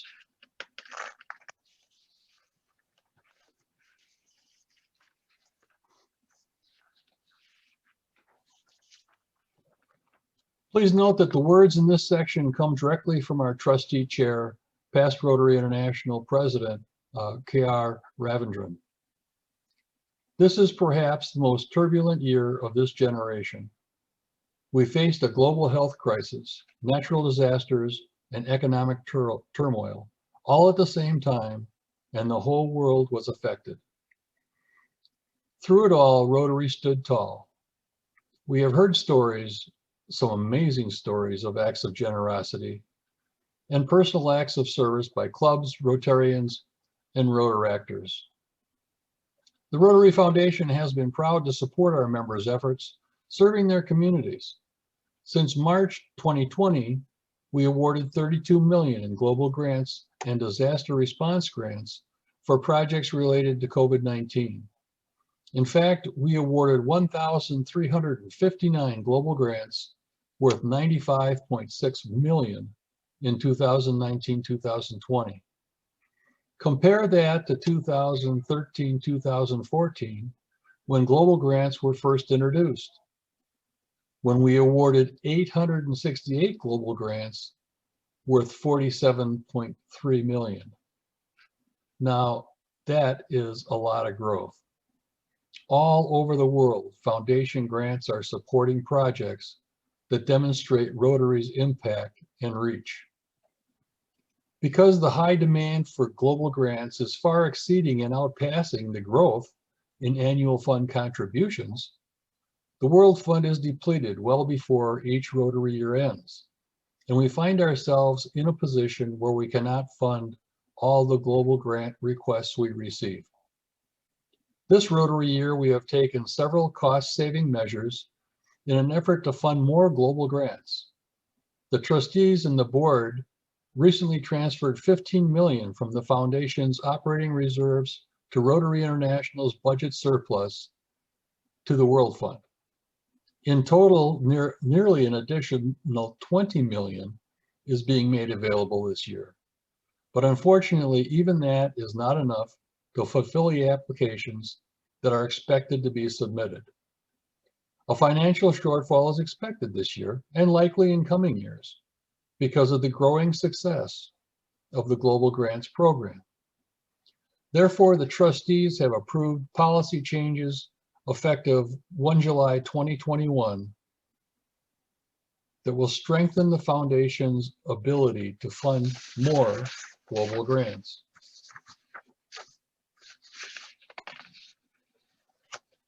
The first change to look at is the fact that DDF contributions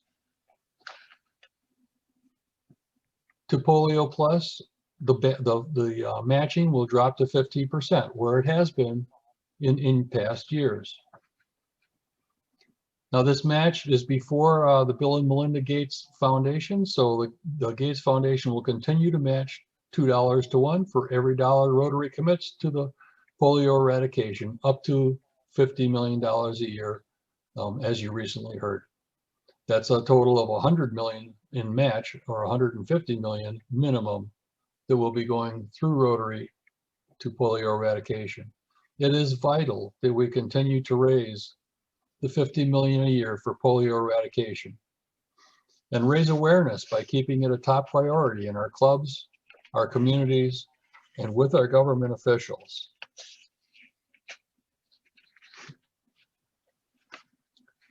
Instead of DDF being applied to global grants receiving a 100% match from the World Fund, the global grants match will decrease to 80% for the 2020-2021 Rotary year. As long as funds remain available this year, DDF transfers will continue to be matched at 100% for global grant applications, with submitted dates as of 31 May. If the World Fund is exhausted before 31 May, only those applications that are submitted by that date that the World Fund is exhausted will receive the 100% DDF match.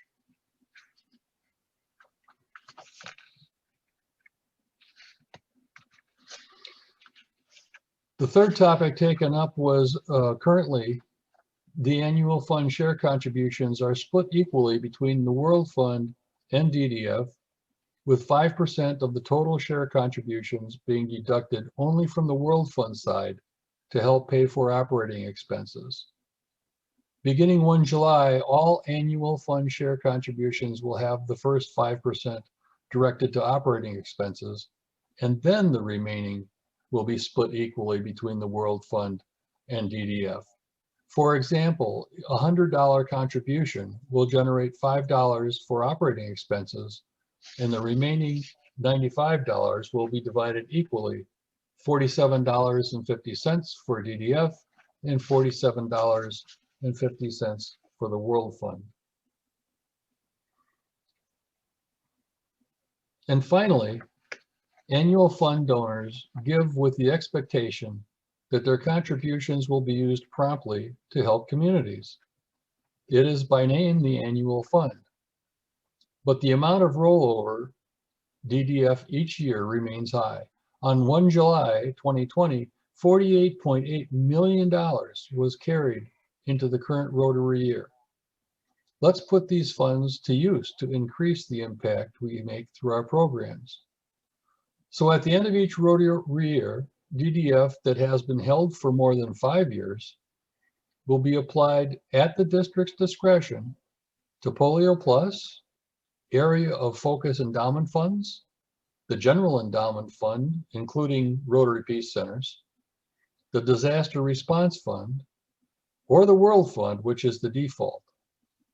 The first DDF rollover redirection will take place 1 July 2026, and that will be addressing DDF still unused from the 2020-2021 Rotary year.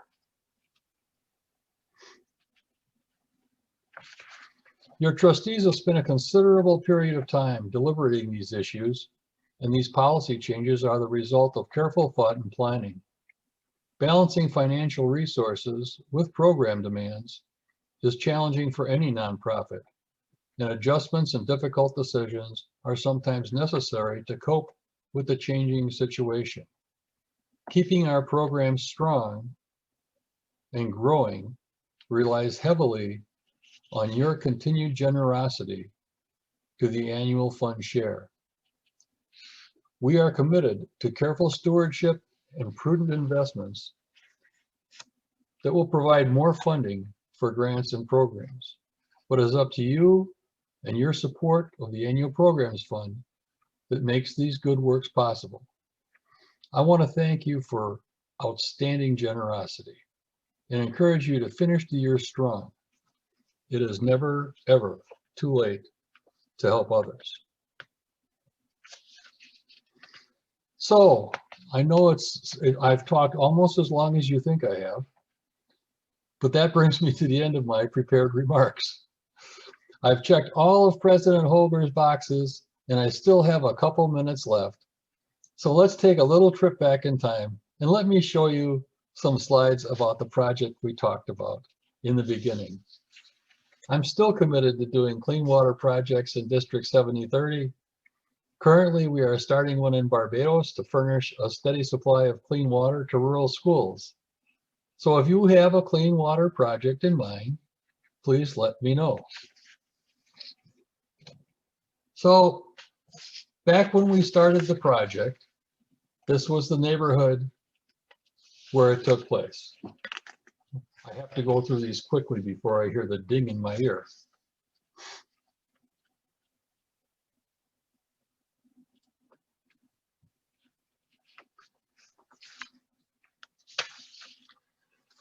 I met this gentleman doing my community needs assessment, and He was pretty cool. He changed into his best clothes, put on his sunglasses, and told me that he was cool. And this young lady was actually a great grandmother. There were 4 generations of women in this family living in this neighborhood. Regretfully, she has since passed. And this was one of the water supplies that was being relied on more heavily since the water infrastructure had been rather decimated by the hurricane. And of course, here's the team that went after it. It started out as just a small project with 2 districts. On your left, you see the tank that used to serve the area. It was a 10,000 gallon tank and it had been condemned. And on the right, you'll see the water purification plant. Now this is the slide where I want to point out, because people don't consider the foundation as an active partner. But the gentleman on the far left is Rotary cadre from the Rotary Foundation. And he was here, you'll notice he's got several binders. He was here to make sure that your funds were being properly used. The Rotary Foundation and stewardship just go hand in hand. It's extremely important. So we'll zip forward, and it's time to get started with the project. Down goes the old condemned tank. There's the old condemned foundation, and in goes the new foundation for the new water tank. And one of the things that were, oh, there's your conference chair in the background. One of the things that were really impressive, and I need to thank your conference chair for all the pictures. He was extremely good at that. Was taking the tank, which is not the whole project, but it is obviously the center point, up the hill to elevation. Watching it was pretty incredible, actually, snaking its way up there.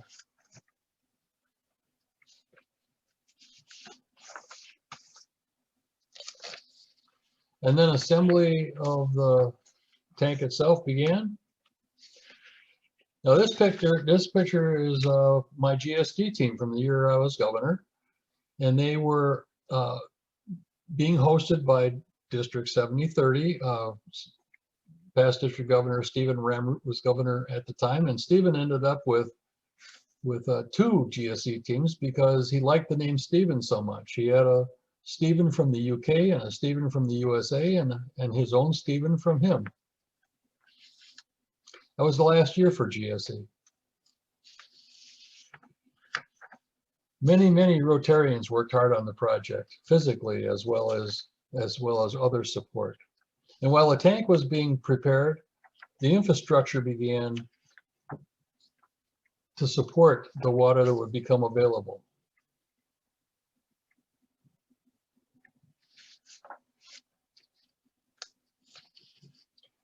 This is probably my second favorite picture of the entire, and I have hundreds and hundreds of pictures.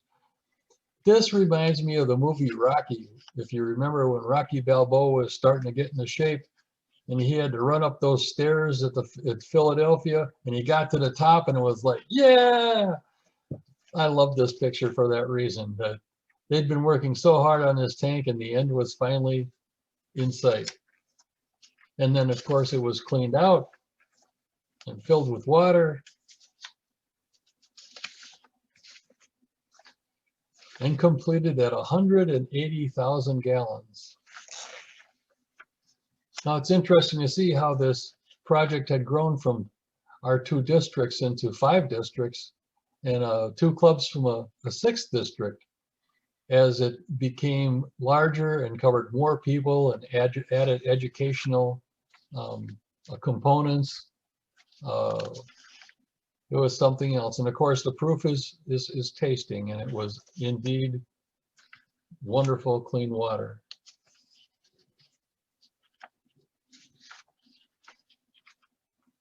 And this is my very favorite picture. I use this picture in almost all my presentations, given every place I talk in the world about clean water projects. It's even part of my normal Rotary Foundation Zoom background. And finally, this picture was taken about 8 months after the project was completed. And I want to point out the two individuals in the middle here. The young lady was a community organizer from the area who said she had been working on getting clean water into the area from the early 1980s and wanted to come and meet us because Rotary got it done in less than 2 years. And the gentleman second from the left is a dear friend of mine, Chuck Howie, who recently passed away. Chuck supported our water projects both financially and with love.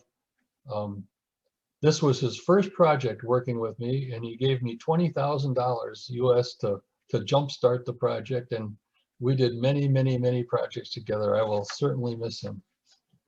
But that's how a project takes place, and that's where your Rotary Foundation dollars go. Every dollar that goes to the annual programs fund helps things like this get done. Like I say, this project was planned for 3,000 people. It now serves over 7,000 people and will continue to serve for a total of 35 years from date of inception. And that's all, folks. So now back to our hosts, Albert and Judy.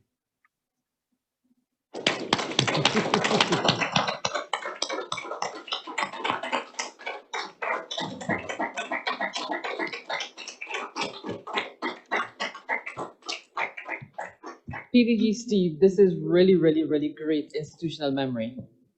Now, we gave strict instructions as well not to interrupt the photos. So from one very, very strong Rotary Foundation supporter to another, true kindred spirits, it is no surprise that we will invite and ask our district governor to deliver the vote of thanks. Over to you, DG. Thank you so much, Judy, or should I say past President Judy.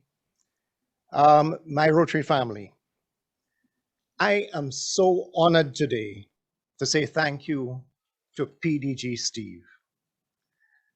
I want to give a huge thanks and shout out to Steve's wife and partner in service, Pam. Pam was with us every step of the way and even had some health stories to tell as she had an awful fall up in that same area that Steve showed you. Pam is the inspiration behind Steve. I know that Steve represents Rotary International, President Holger, and I'm truly, truly grateful to Holger for having chosen Steve to be his rep to our district conference. Pam and Steve, I'm proud to call them friends. Steve, you have represented RI President Holger amazingly well. You have made it seem simple, but I know that representing a Rotary International president is not simple. But you've done it beautifully. You have demonstrated that Rotary truly opens opportunities. And you have inspired us to serve, to change lives. Steve, if you were here in person, I would break all Rotary protocols and I'd come and give you a big hug. As they say, once a rebel, always a rebel. Thank you, my friend, and God willing, we will meet in Naples, Florida in September. I thank you so much.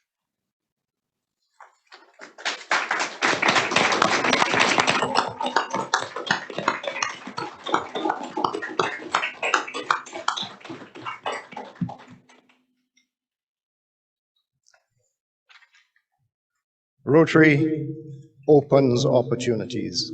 While I'm on my feet, it is now my turn to speak, hopefully not too long, but about the year that has just passed. Rotary International President, Representative, past District Governor Stephen Schulter, and partner in service, Pam, past President, and also past Assistant Governor. Rotary International Director Peter Kyle, Rotary Foundation Trustee Brenda Cressey, Rotary International Membership Chair, past District Governor David Edwards, President, District Governor-elect Sonya, Alleyne, District Governor nominee Leslie Ramdani, and District Governor nominee designate Brian Glasgow, past district governors, my dear partner in service and wife, Maggie, distinguished Rotarians, Rotaractors, interactors, and guests, including our friends from other districts. Big shout out to District 7020. Mike, I saw you there. Diana White, I saw you there, past district governor. And also Mike Dara is with us, past district governor, whom I gave a shout out to last night. Behold, the doors of opportunity. Come, my friends, walk with me today. I'll take you on a journey through those doors. In 1940, and as Rotary International Director Peter Kyle gave you the history, this will fit in quite nicely. But in 1940, while World War II was already raging in Europe, and just months before the United States entered the war, Paul Harris addressed the Rotary International Convention in Havana, Cuba. There he espoused that if the world would follow Rotary's example or their model of peace by embracing the principles of friendliness, tolerance, and usefulness, the world would find peace. In one of his now famous quotes, Paul said, "Rotary stands. Though the tempest rage about, Rotary still stands. Why and how? Because it is grounded not on fear, rivalry, and or suspicion, but on the eternal and indestructible rocks of friendliness, tolerance, and usefulness."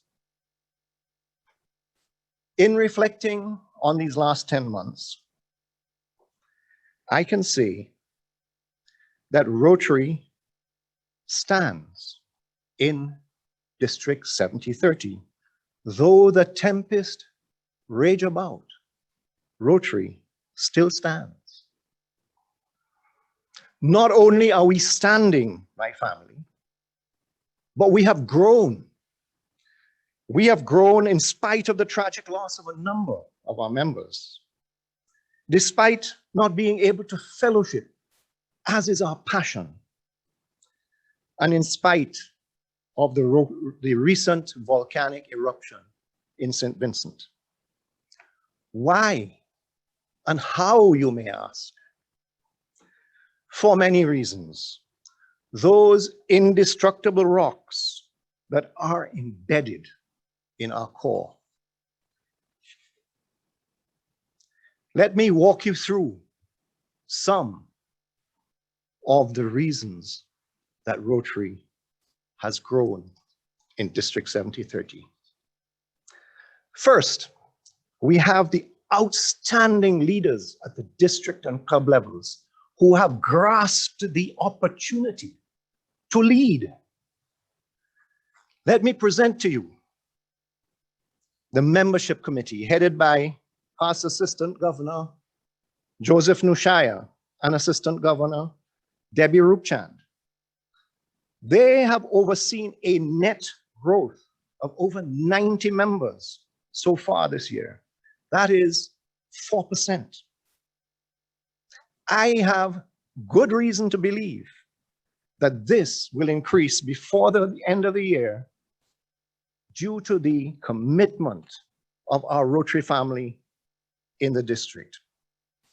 We also activated an alumni outreach committee chaired by Leah Craig Chatterton. We'll see how that develops in the coming year. Let me, however, sound a note of caution. For those of you who may feel that our district has grown enough, we've done enough in membership growth, I can tell you this is just a mistake. Deceased Rotary International President-elect Sam Ouari said this about us: the problem with Rotarians is that when they are admitted to membership, they close the door behind them. They close the door behind them. My friends, don't fall into this trap. Please remember, keep that front door open at all times, but please close the back door to stop members from leaving. Second, our Childhood Obesity Prevention Committee, headed by past President Virginia Assin-Hoosberg. When we roll out the childhood obesity prevention projects, we aim to reduce the horrendous statistic that 40% of our children are obese. This is a multi-year, multifaceted project, and we are proud that many of our clubs have already embraced the initiative. And then there's our Peace Committee, headed by AG Debbie Roopchan. Heard that name before. Again, we had hoped to sign up to the project driven by Rotary International Director Peter Kyle to create 100,000 young peace builders across zones 33 and 34. But due to budgetary constraints, we've had to adapt and look to other avenues to promote positive peace in District 7030.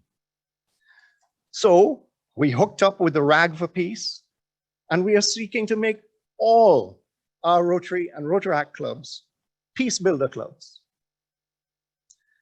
We're going to try to inculcate into the minds of all Rotarians, Rotaractors, interactors, and early actors the peace mindset that Reem spoke about when we listened.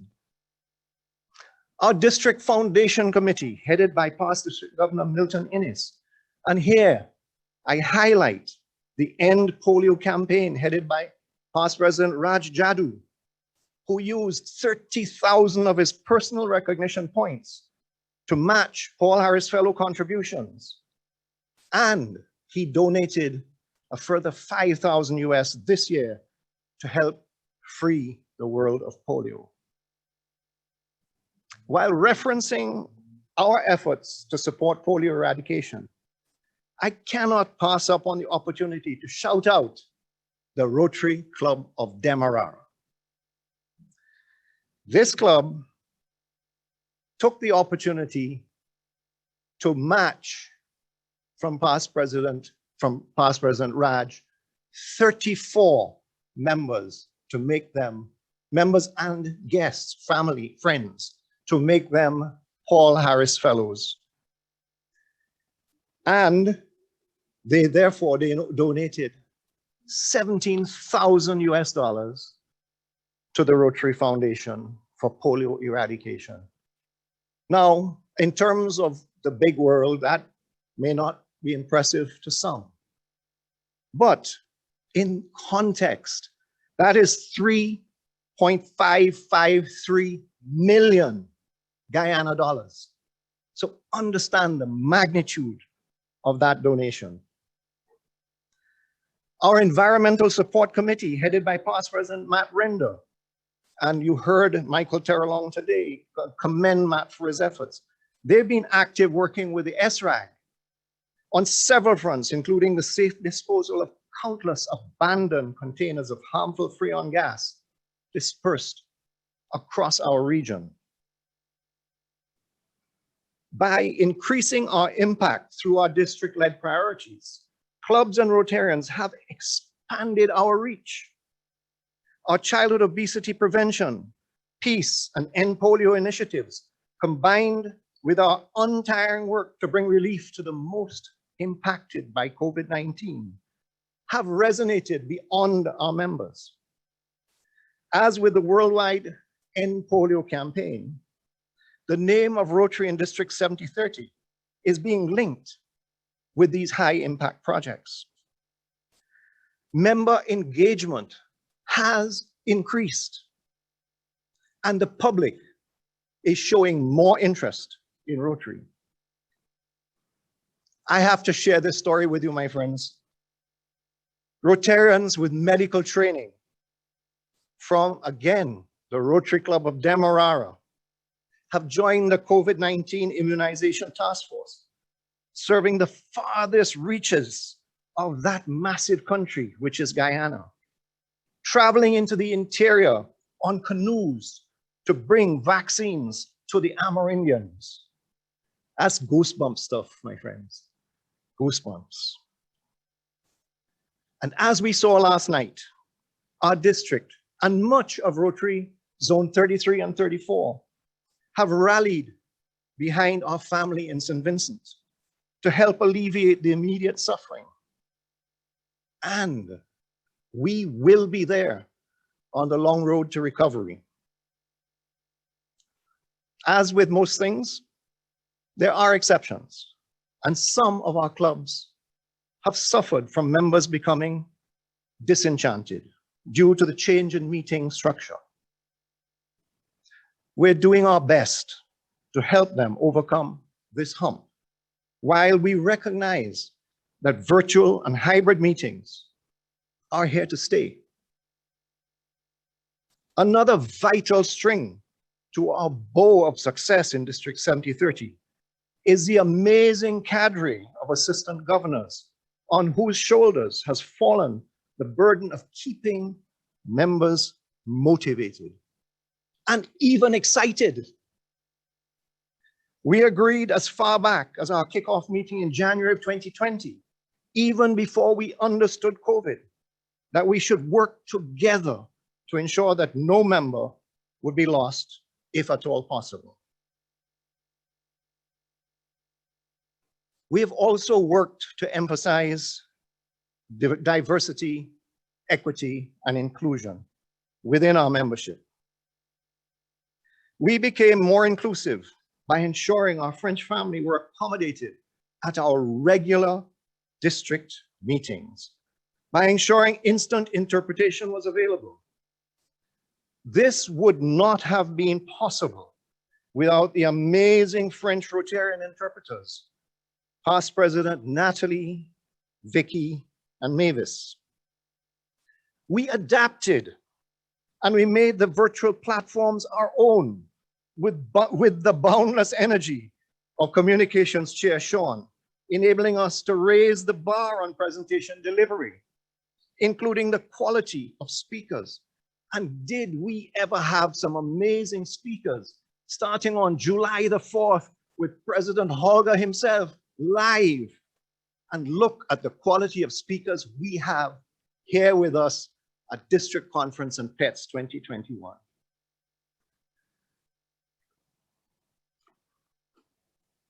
And my family, I must shout out the phenomenal Rotarians that we have across our district, from the ABC Islands in the west to the Guyanas and Suriname, and all the way up to St. Kitts and Nevis in the north.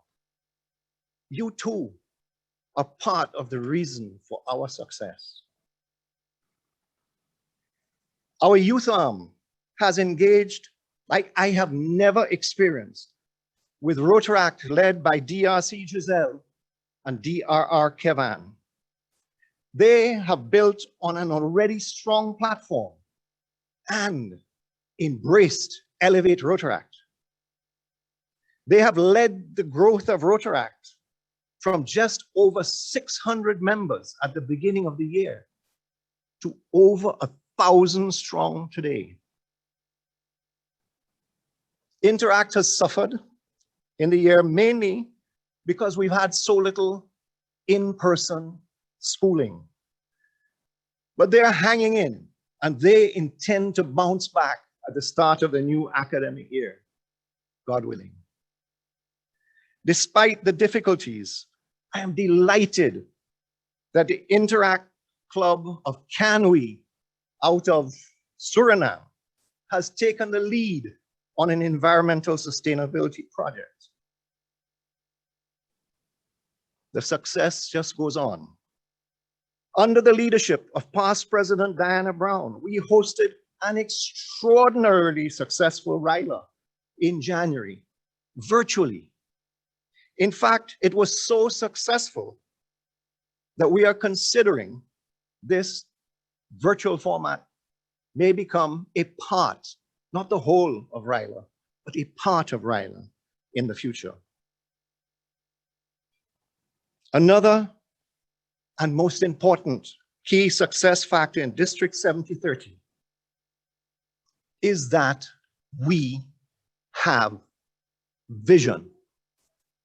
We have a strategic plan, and we have plans to achieve our goals. Our speaker on Friday night last week, Raphael Saul, told us that we need to dream big.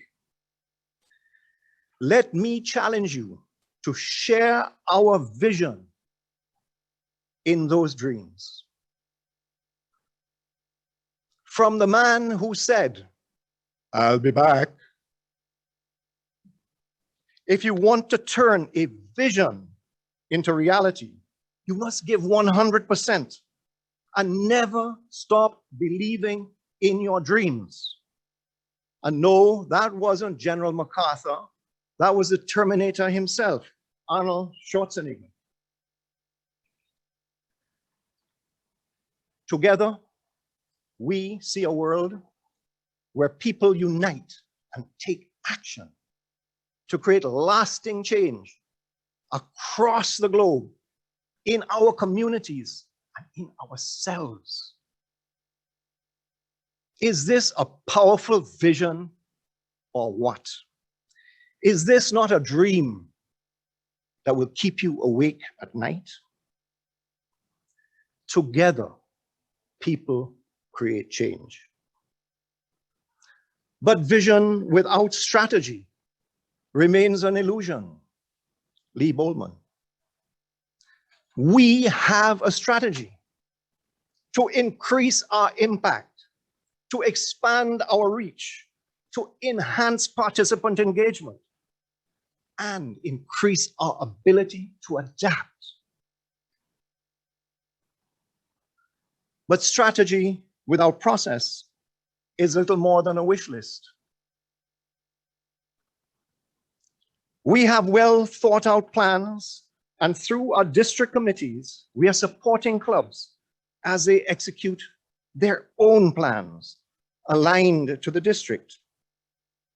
I believe that our district has united in this past 10 months, and we are without doubt people of action who have together created lasting change, change across the globe, as we're doing our best to support our Rotary Foundation in difficult financial circumstances. Change in our communities through our peace programs, COVID relief and childhood obesity prevention, among other standalone projects in every territory. And my family, very importantly, change in ourselves. I can say without doubt that I have changed. Changes driven by you, my friends. Your energy has become as what has kept me afloat. Your passion has become my passion, and your love has become my love. I am confident in talking to many of you that this change runs deep within Rotarians in our district.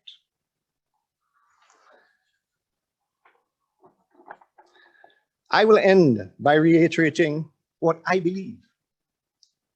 Kindness is transformational. Every act of service is an act of kindness, my family.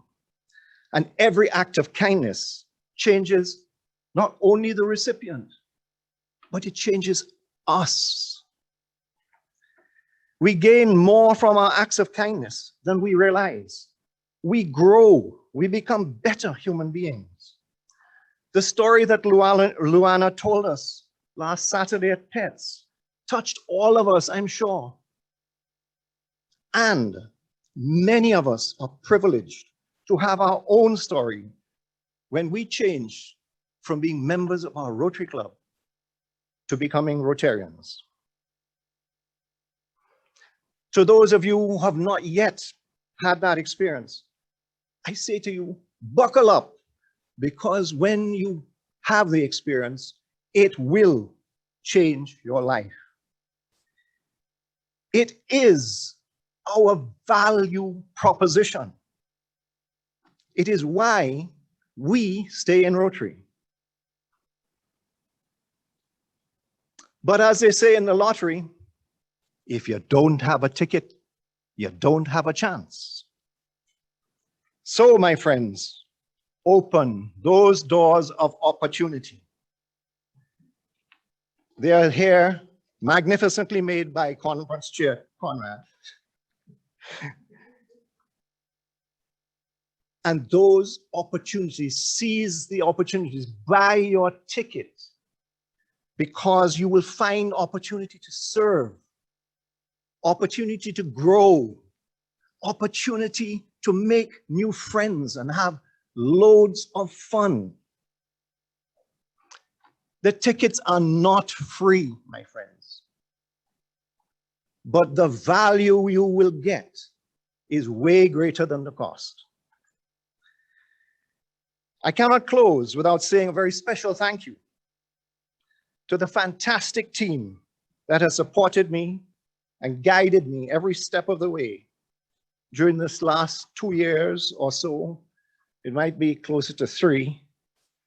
Starting with my wife, Maggie. She has been my counselor and my rock. My district secretary, Soraya. She has been awesome, and she never shouted at me once.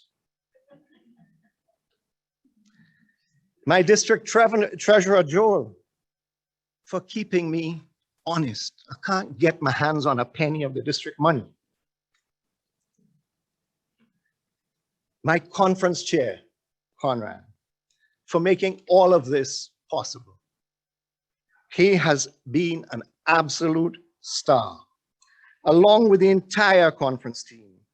Zamala, Sean, Albert, Judy, Joel, Selma, and many, many more. Past District Governor David, for not being just my friend, but the amazing job he is doing as the disaster response chair, working with our awesome Rotarians in St. Vincent and many other very special Rotarians, my friends, my Rotary family, my heroes, including Debbie, Maurice, Maria, Jalim, Renata, Clyde, Liz, past District Governor Milton, and PDG David again. And all of those PDGs who gave freely of their counsel to support me. Many others, new and old friends, who shared their love and support. And they are too numerous to mention, but they know who they are. DGE Sonya and DGN Leslie.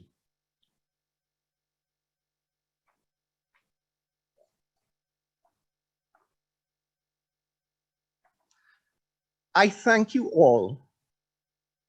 It has been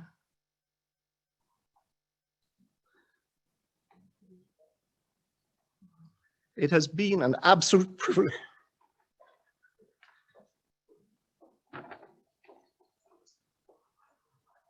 It has been an absolute privilege to serve you. Finally, you hope, there will be a special awards ceremony on June the 24th. Let's dress up and have some fun, my family. You are all winners. You have survived. Hang in there. Together, we will emerge as the Rotary of tomorrow. Different, but with the very same values on which this great organization was founded. Fellowship, integrity, diversity, service, and leadership. And remember, peace begins with a smile. Mother Teresa. And I brought my chief smiler here to help you know that peace begins with a smile. God bless you all, and thank you for being here and spending the time with us today. I thank you.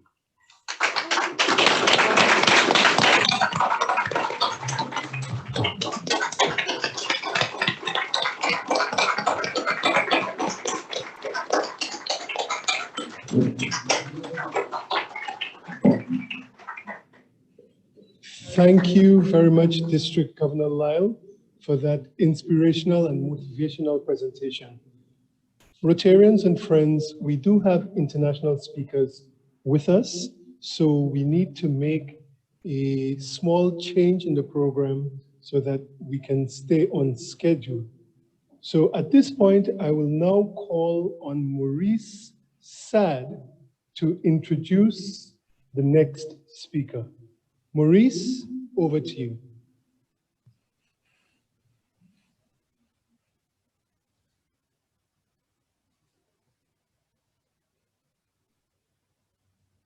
You have to unmute, Maurice.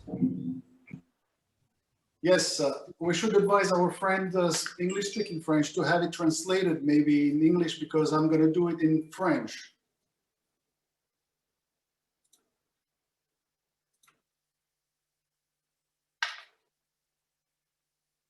Alors, bonjour à tous, et c'est à mon tour aujourd'hui de souhaiter la bienvenue à tous nos officiels du Rotary, des différents districts ainsi que du Rotary international, mais aussi aux Rotariens, Rotaraxiens, Interaxiens et amis du Rotary ici présents à cette conférence de district 70-30. Je suis l'adjoint du gouverneur de district de Lisle pour la Guadeloupe, et à qui je veux dire que ça a été un plaisir de l'assister et le remercier pour l'aide qu'il m'a apportée durant cette extraordinaire année. Merci, Lisle.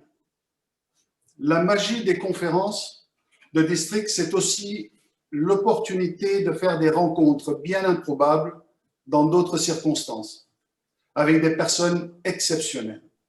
Et aujourd'hui, j'ai la chance et l'honneur de vous présenter une dame au parcours rotarien exceptionnellement admirable, Madame Brenda Cressey, administratrice de la Fondation Rotary. Brenda a rejoint le Rotary en 1989 et sa vie rotarienne l'a amenée au gouvernorat du district 52-40 en 2001-2002. Mais Brenda a envie de faire encore plus au sein du Rotary. Et elle occupe très vite plusieurs rôles clés pour le Rotary international et la Fondation Rotary.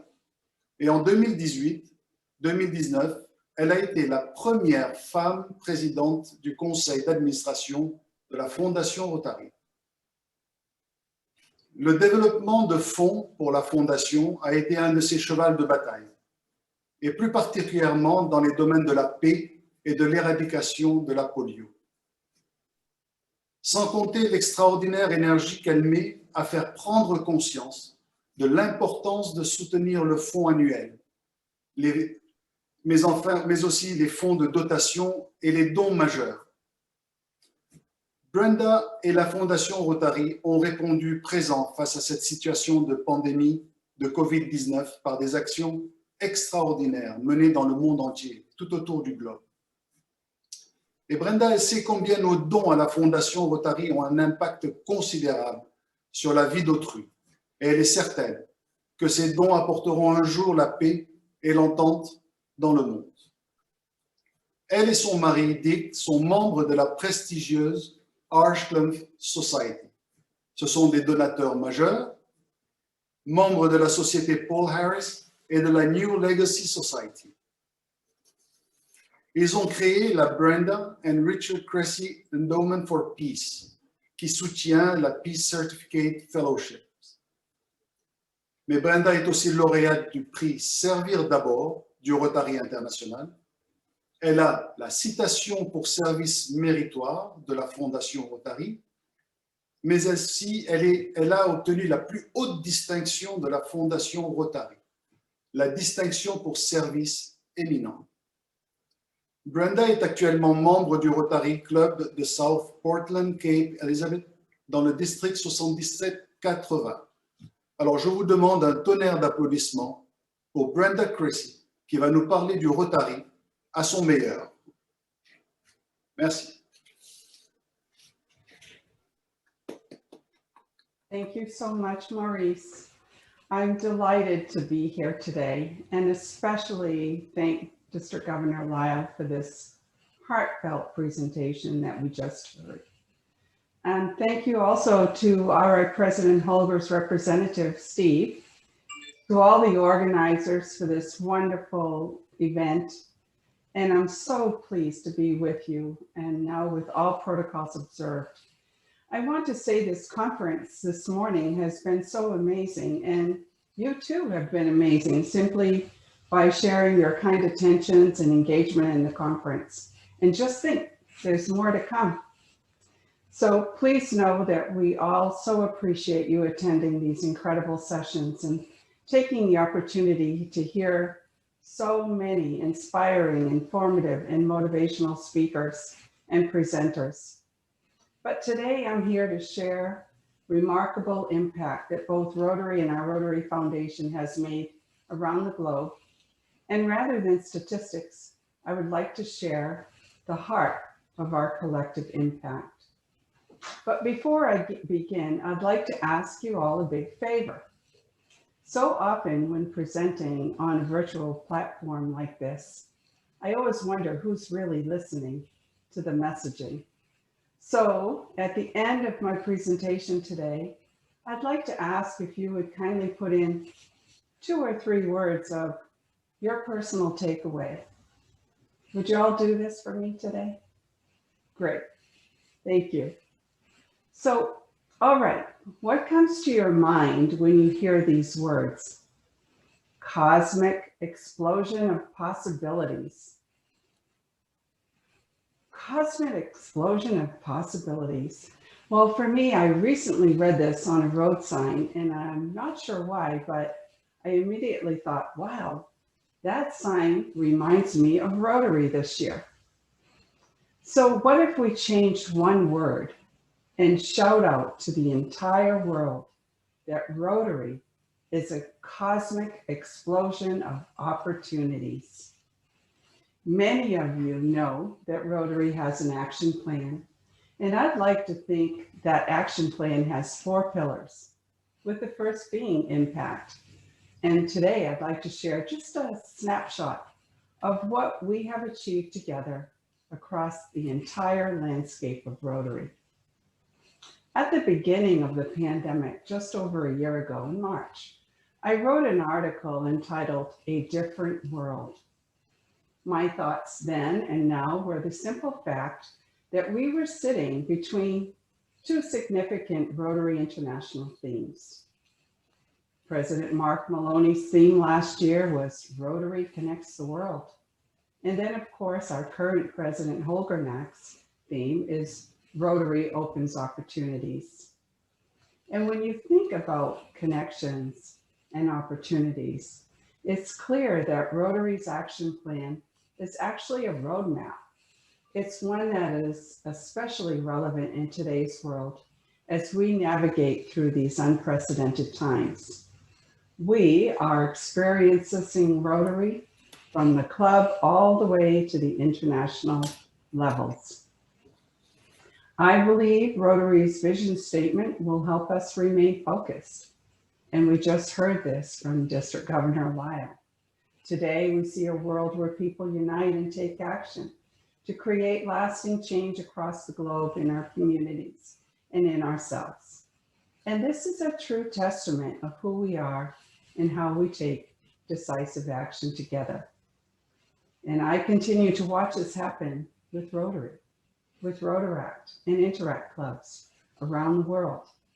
Even with social distancing, we're finding ways to both connect and find meaningful and life-changing opportunities to help our local and global communities. And I'm sure that you all agree.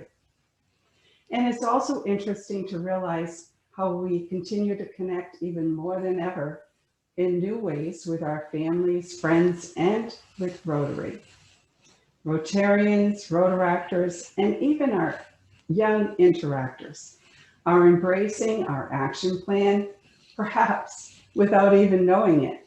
And yes, I believe each of those pillars lead us to that cosmic explosion of opportunities. So I'll quickly expand on what you just heard so passionately from District Governor Lisle. Our global impact shows how those four pillars affect everything that we do. Our first is to increase our impact.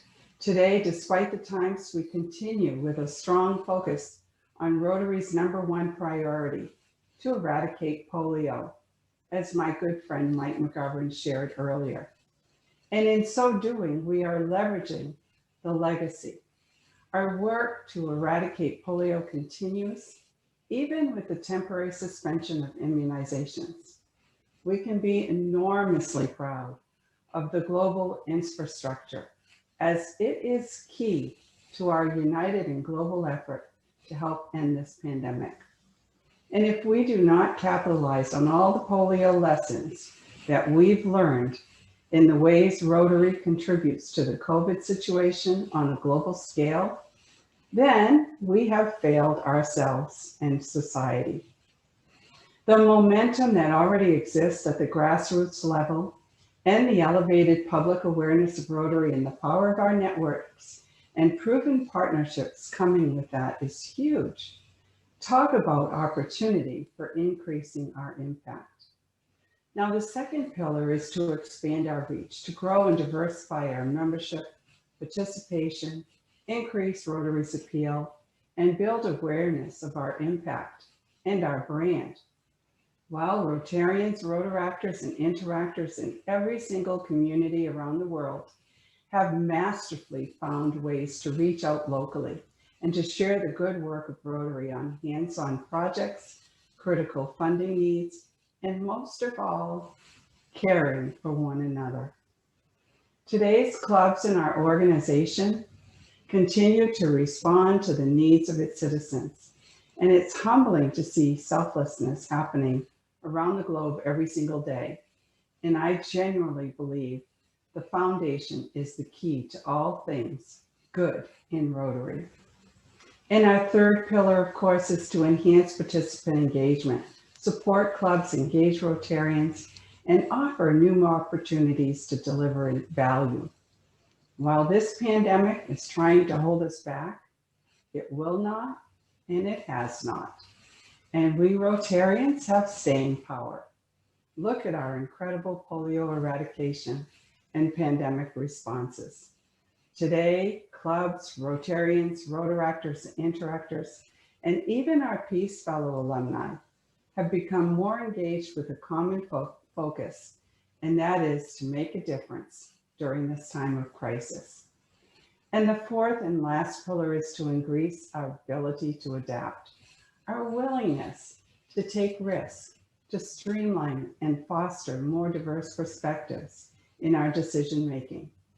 Rotary events and trainings are now happening virtually with a fresh new look, and you're experiencing this at this marvelous conference and at PETS. This too allows all of us to prepare our future leaders at all levels. We're finding solutions at how best to share the flow of information and material, and how best to engage our conversations about Rotary, the Rotary Foundation, and as we find our new place in this changing world. Both Rotary and the Foundation will continue to realign their priorities, such as we Rotarians are. We must ensure that we're in line with what we're going to call our new norm. Rotarians are innovators, Rotarians are dreamers, doers, and together we will determine the best ways to adapt. So let me say how I'm always struck by the generosity, support, and passion of our foundation.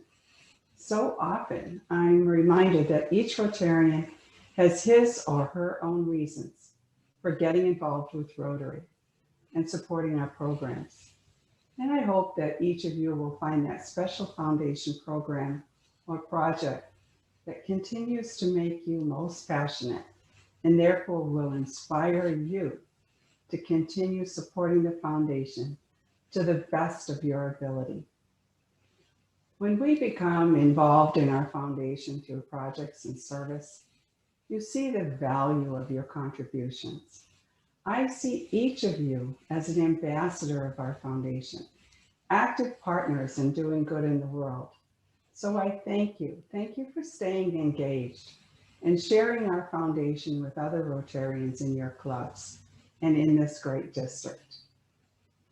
I also want to remind you that your wonderful and ongoing gifts to the annual fund supports Rotarian, Rotaract, and Interact-driven projects.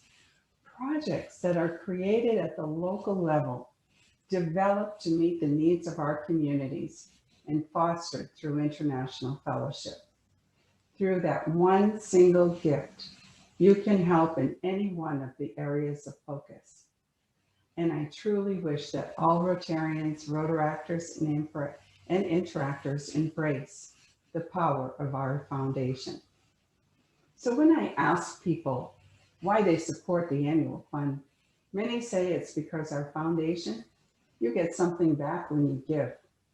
And when you contribute to the annual fund share, half of that gift becomes available to your district and clubs to use however they want. And the other half goes to the World Fund. And these funds are used for worldwide grants, foundation programs available for all districts, grant matches, scholarships, Rotary Peace Centers, and aid with trustees determine the need is the greatest. The World Fund is the source of foundation funding for all the good that we do, all our global grants and our programs. Districts who are active with both district and global grants get the full impact of the gifts made by their members. These grants are only made possible because Rotarians and Rotaractors in your district contributed to the annual fund. Just the other day, I spoke on a Zoom meeting in Zurich, and the topic was maternal and child health.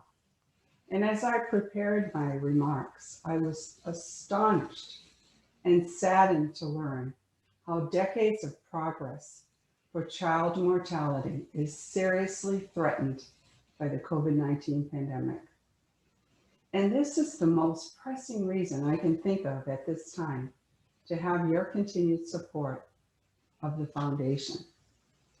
It's quite remarkable to think that in 2019, 5.2 million children still died before reaching their 5th birthday, many from preventable and treatable causes. We know that it's possible to end preventable child deaths, but only with sustained political will and sufficient investments. There has been tremendous progress in the fight to end preventable child deaths, but key challenges in health inequities remain. Younger children are particularly vulnerable. About half the children who died before the age of 5 died in their first month of life.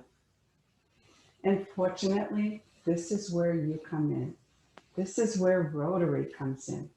Maternal and child health and so many other issues within our areas of focus will continue to be a major focus for all of us around the world. And with the amazing grants approved in this area, they all make me so proud to be a Rotarian. It's always a pleasure for me to have an opportunity to share my passion for what our Rotary Foundation stands for. And to me, our foundation is the lifeblood of this organization. It allows us to live out Rotary's action plan. The foundation allows us to be problem solvers, to be impactful, and our global reach allows us to inspire, support, and motivate others. And our foundation projects and programs help us remain engaged in the good work of our Rotary. And finally, throughout this pandemic, we have certainly learned to quickly adapt and be flexible. Today, we all face many challenges. And in this difficult time, the world needs Rotary to help bring people together. The world needs Rotary to help the most vulnerable. And we need to each other to stay connected and to take swift action against COVID-19 and so many other priorities that we face in our own communities. I am so proud of the work of Rotarians, Rotaractors, and Interactors, because together with the Rotary Foundation, we are carrying out to stop the spread of COVID-19 and help those affected. And we took swift action for the cause of public health long before COVID appeared. And because of that experience with polio, we continue to make a difference today. We're finding ways to apply that knowledge and experience as we fight polio to address COVID-19. The polio eradication program is already using the advanced disease eradication infrastructure to protect the vulnerable from COVID-19, especially in our polio endemic countries. And it was so exciting this year to celebrate the entire African continent as certified polio-free. Now just leaving those two countries, as Michael said, Pakistan and Afghanistan. Rotary and its partners and governments have come together in unity to get this job done. Many countries have resumed their immunization campaigns, with every effort being taken to ensure that healthcare workers remain safe and do not contribute to the spread of COVID-19. So I'm sure you understand that during this pandemic, it is understandable that some attention to polio eradication had to be diverted at the beginning. But this makes it even more vital for Rotarians to remain strongly committed to fighting and funding our #1 priority to end polio. Please do not let our progress erode. So now, regarding COVID, we are a people of action, aren't we? People who create lasting change. And we are equipped by the resources of the foundation.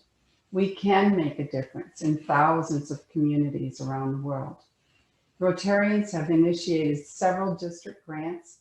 Over $21 million has already supported global grants just to fight COVID-19 this year.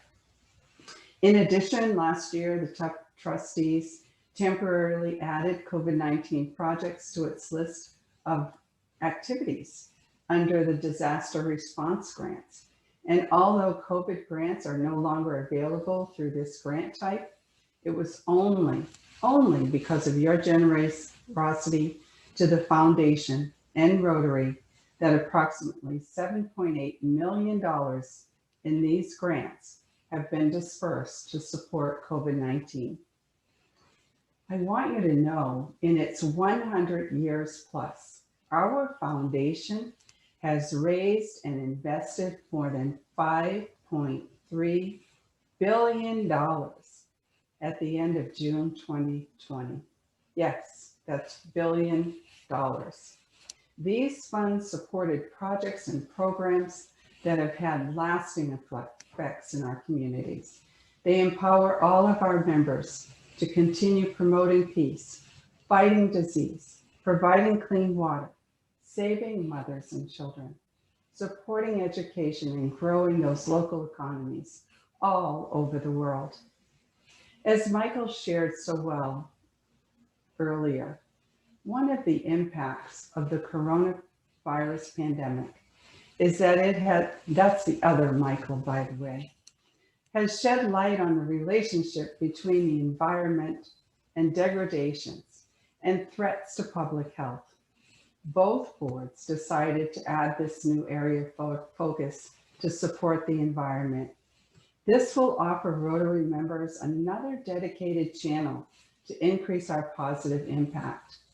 This new area of focus for the environment, as was said, will roll out on 1 July 2021. But it's interesting to note that we learned Rotary had already implemented over $18 million in projects that were related to the environment in the previous 6 areas of focus. Incredible. This tells us that our Rotarians around the world want the environment as one of our areas of focus. And here we are. Support to the Rotary Foundation has boosted our efforts to eradicate polio, train the world's peace builders, and support district and global grants. And thanks to generous Rotarians and friends of our foundation, we awarded 1,350 grants in 2019 and 20, and grants for polio eradication, 151.8 million. Rotary Peace Fellowships increased between 2015 and 20 by 180%. So thank you to the chair of our peace centers and the peace program, because this really shows great interest in the peace centers, which is rapidly growing. Moving forward, you know, some things will need to change permanently. And at its best, I believe Rotary is a crucible for grassroots change.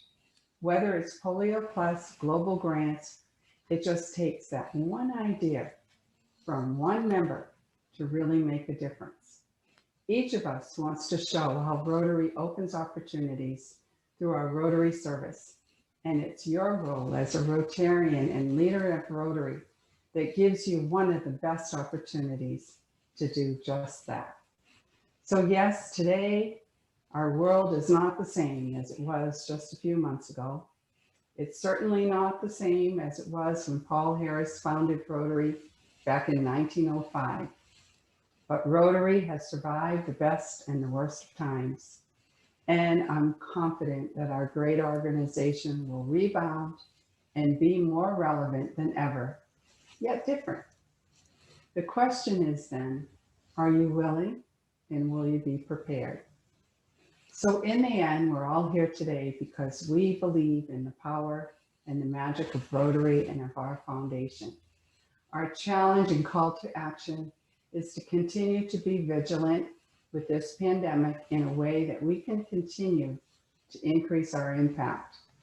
And another positive change is that our membership engagement continues to rise. And just over the past 3 years, our global grants have increased 3-fold. But gifts to the annual fund share are continuously and consistently decreasing and just not keeping up with the demand. That's a success story, I think. And it's my belief that Rotary provides each of us with great purpose. And what better way to navigate through this time of change and adaptation?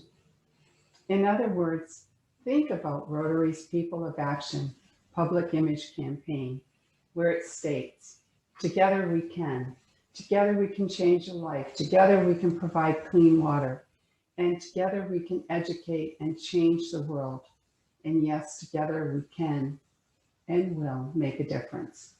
It's because of the foundation that people around the world recognize Rotary as a positive change, an agent of positive change in the world.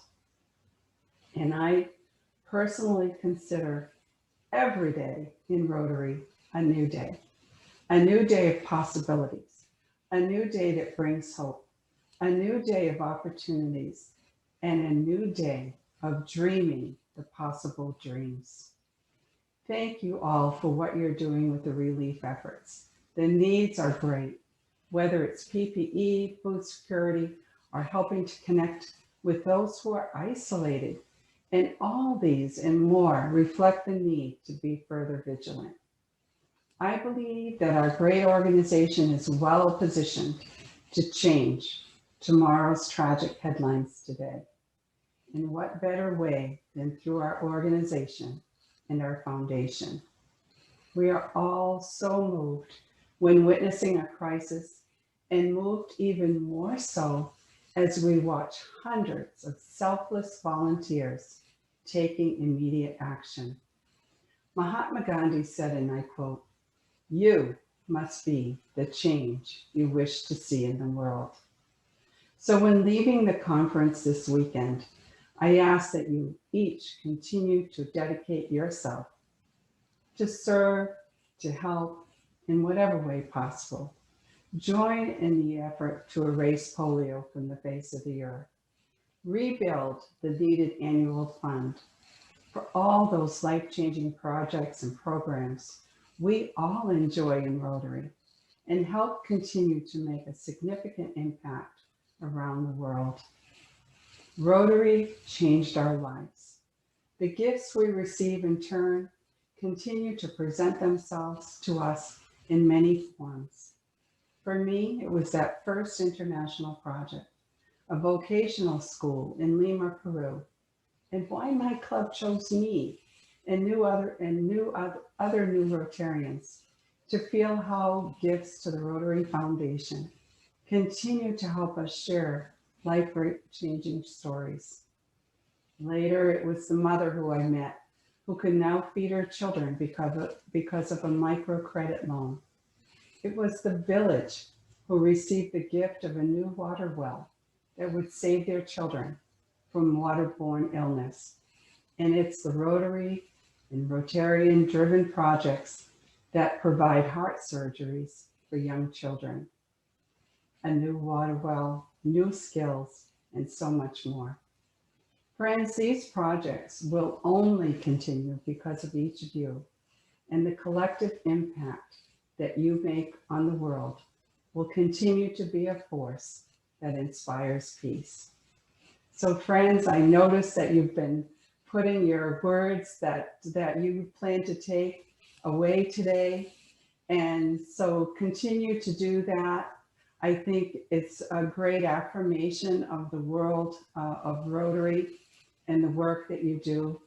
And I thank you, that cosmic explosion of opportunities for sure. You are all so kind, and I appreciate your attentions. You're the best. And special thanks to each one of you. I wish you all continued good health. Stay safe. Best wishes for a successful new Rotary year as we continue to be inspired to increase our impact as you think about that cosmic explosion of opportunities and possibilities in Rotary. Thank you. This is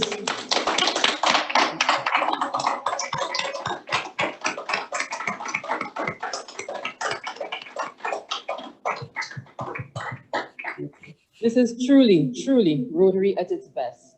Thank you, PDG Brenda. I now call upon DG and Leslie to present the vote of thanks. Leslie? Yeah, thank you very much. And observing already established protocols. Folks, we have just heard a cosmic presentation from the first woman Rotary Foundation trustee chair, Brenda Cressey. And who else could be the most fitting person to present on Rotary and the Rotary Foundation other than a trustee? Trustee Brenda, you have emphatically outlined the collective impact Rotary and the Rotary Foundation have made in the world through the 4 pillars of our action plan. Thank you for reminding us that the Rotary Foundation is the lifeblood of our organization. Through the Rotary Foundation, we have been able to access grants that enable us to carry out projects in our 7 areas of focus, those of which have highlighted so very well in your talk. But most importantly, you have emphasized the fact that in order to access grants from the foundation, we all need to support the Rotary Foundation. And so we pledge to find that special foundation program. And for us, most likely it will be the annual grant program, the annual funds, as is probably the simplest one to access. or we'll find a project that will inspire us to increase our support to the Rotary Foundation. By so doing, our districts and clubs will get something in return to do life-changing projects to make a significant impact around the world. Thank you so very much for sharing with us today. I would just like to repeat some words you mentioned at the beginning of your talk. Rotary and the Rotary Foundation is a cosmic explosion of possibilities. And folks, I encourage you to let us all embrace the opportunity. On behalf of the leadership team and all attending today, thank you so very much for a wonderful and enlightening presentation. Thank you. Thank you. Thank you so much.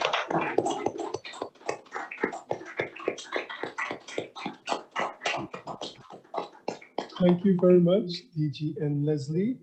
We will now hear a few words from Kenneth Boodhu on the upcoming Rotary International Convention in Taiwan. Over to you, Kenneth.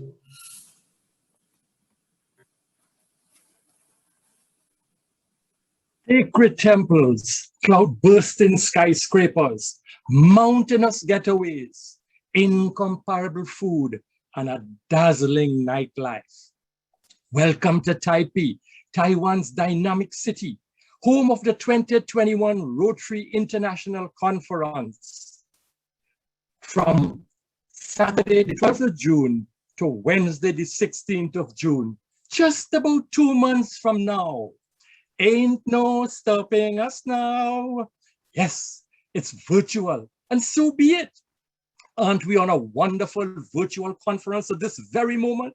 So excitedly put together by the dynamic trio, Conrad, Lisle, and Sonya, and enjoying every moment.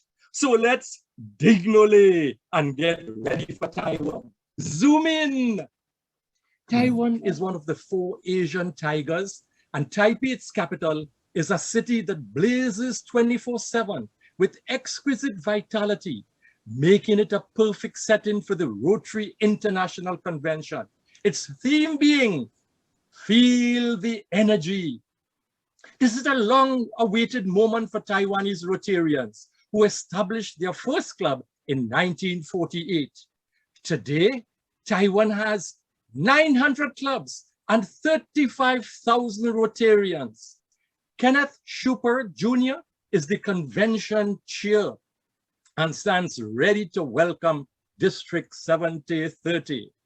But fellow Rotarians, let us remember, we will not have Rotarians from Taiwan alone to lime and fellowship with.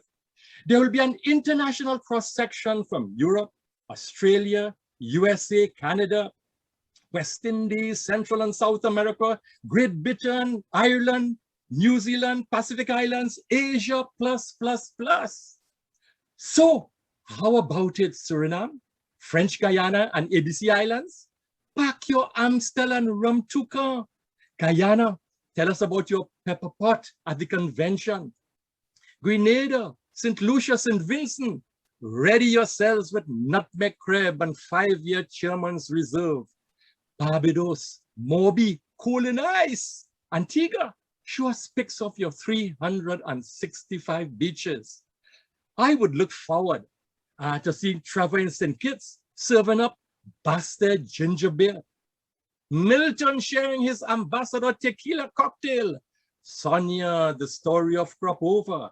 Hey, Wadi and Elwin, can Rotarians the world over know about Bami Goreng? And will we see Shirley decked off in Kotomishi dress?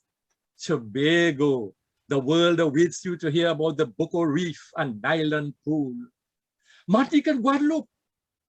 Alors, mes amis, quelle merveilleuse opportunité pour nous de fraterniser avec vos boissons petit punch. Voyons toute la pensée à Taïwan, apportant l'esprit, la présence et la mémoire de notre bien-ami PDG Hervé. Gardons ce travail toujours vivant et faisons ses contributions au Rotary the world over. Montserrat, let's know about your goat water and mountain chicken. Dominica, mon ami Sami, Sakafet. The story about Caribs and Arawaks, the history of the Kalinago, tell the Rotary world at the convention.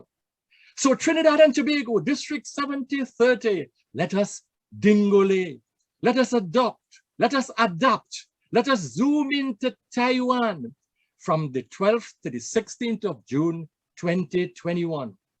It's convention time.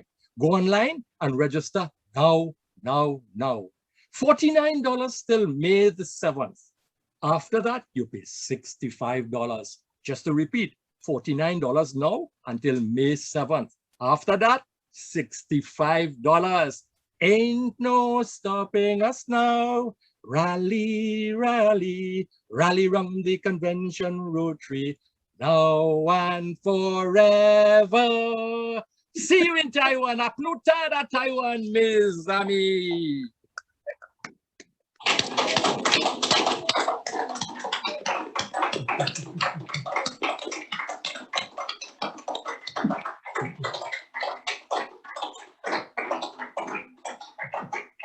Rotarian Ken, thank you for delivering Taiwan with a Trini flavor. I feel like I can taste Taiwan right now. As we move along with the program, it is my pleasure to introduce our District Governor Sonya-elect. Sonya is District Governor-elect for District 7030 with an extensive portfolio spanning accounting, family planning, breast cancer screening, women's mentorship, and service. We are excited about the Rotary year to come under her leadership, and we are pleased to invite her to address us.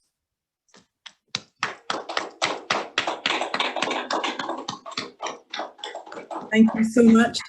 Fellow Rotarians, all protocols having been observed, my time is short today, but thank you so much for being a part of the last 10 days, as Albert just said. And Judy, thank you so much for that short introduction, just exactly what I needed. So, folks, we have an agenda today of me just telling you a little bit about what we're looking forward to in the 2021 to 2022 year. I'm going to tell you about who we are and what we're doing. So, last Saturday, we had the privilege of meeting the president who will serve in my year, Shekhar Mehta.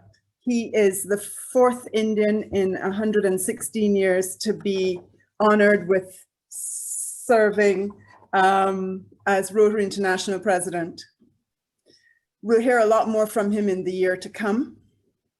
John Hugo, who is the General Secretary of Rotary and the CEO of the foundation, he is the gentleman that keeps things working at Evanston, and he manages a staff of about 800 people all around the world at the Rotary centers around the world. And this morning we met Director Peter Kyle, who will serve as our Director of Zones 33 and 34 for the 2021 to 22 year. Past, well, current and future. This is who we are. Of course, you know DG Lisle, and of course DGN Leslie, and DGND Brian. Brian, forefront of the St. Vincent relief effort. So if you're not seeing him on yet, forgive him, he is in the trenches today. The team that's going to take us through for the next year, specially chosen individuals. Paul Ashby is the district secretary. District trainer is Luana Faulkner. Brian Robinson is the man with the money, so you'll be hearing from him where dues and all of those things are concerned. And the gentleman with the awesome task of putting together the district conference for 2022, Neil Griffith. These are our assistant governors. I'm not going to call them out. They have been around, some in the role for a second time, and some that are seasoned, but they're all extremely talented individuals, and I look forward to spending more time with them in the new year. Following them is our committee chairs. This list, as I mentioned on Saturday, is not yet complete. We have some roles to fill, but it's very exciting. And based on the reports that we've had throughout the last few days, these committee chairs are truly gems in this Rotary District 7030. So President Shaker has some things that he wants us to achieve during his year. He spoke extensively about each one bringing one. He wants, his goal is that Rotary moves from 1.2 million people to 1.3 million in 3 years. So he feels that if everybody brought one member to the Rotary Club, to this organization that we serve, we would have achieved his goal. Of course, we know that there are people, there's going to be attrition coming and going, but we want to engage them. We want to keep them. So we can even do better than 1.3 million. He wants us to empower girls through literacy. He wants us to do more projects and bigger projects. That and telling our story. We've heard stories all along. All this journey is a story. Ending polio. You heard this morning about where we are. We heard last night where we are with polio. 2 countries, only 10 known cases of polio in the last 6 months. We're almost there, folks. Continue that contribution to the foundation, to the End Polio Fund, so that we can get there and move on to the next crisis that we have to manage. And you know it's going to be us. So let's do that. President Shaker wants us to fight COVID. COVID actually now in his own country is taking off in huge proportions, many deaths. So fighting COVID is going to be, COVID's going to be here for a little bit. So I urge you to take up your things and help in your communities to fight this scourge. President Shaker talked about the Rotary Days of Service. And you're going to hear a little bit more about those from us. But he wants us to really showcase the talents of Rotary, showcase who we are and what we do, so that the world knows, and not just Rotarians, the world knows what we do and why we are the best service organization in the world ever. And he wants us to participate in one of these 7 presidential conferences. Our theme next year is going to be Serve to Change Lives. Let's use these goals of the president to find our own. So Trustee Brenda talked about the 4 pillars of Rotary: increasing our impact, expanding our reach, enhancing participant engagement, and increasing our ability to adapt. Let me walk you through what I would like you to do based on those pillars. So I'm going to ask you as a club to make sure that each club does a contribution to the foundation, to the End Polio campaign of $1,500 US. I'm asking every Rotarian, yes, you, every single one of you, to make that every Rotarian every year contribution to the annual fund share. That way, we get it back in our district in 3 years. We get to be able to use the 50% that we get back in district designated funds, so that we can do the projects, those water projects, and those things in our communities that really make an impact. I'm asking you to fight COVID, continue with the fight until it's gone from our territories. I'm asking you to be a peace building club. We couldn't be that peace building district right now, but we're asking you to, no, I'm asking you to be a peace building club. Everybody, Rotarians, Rotaractors, let's get that done.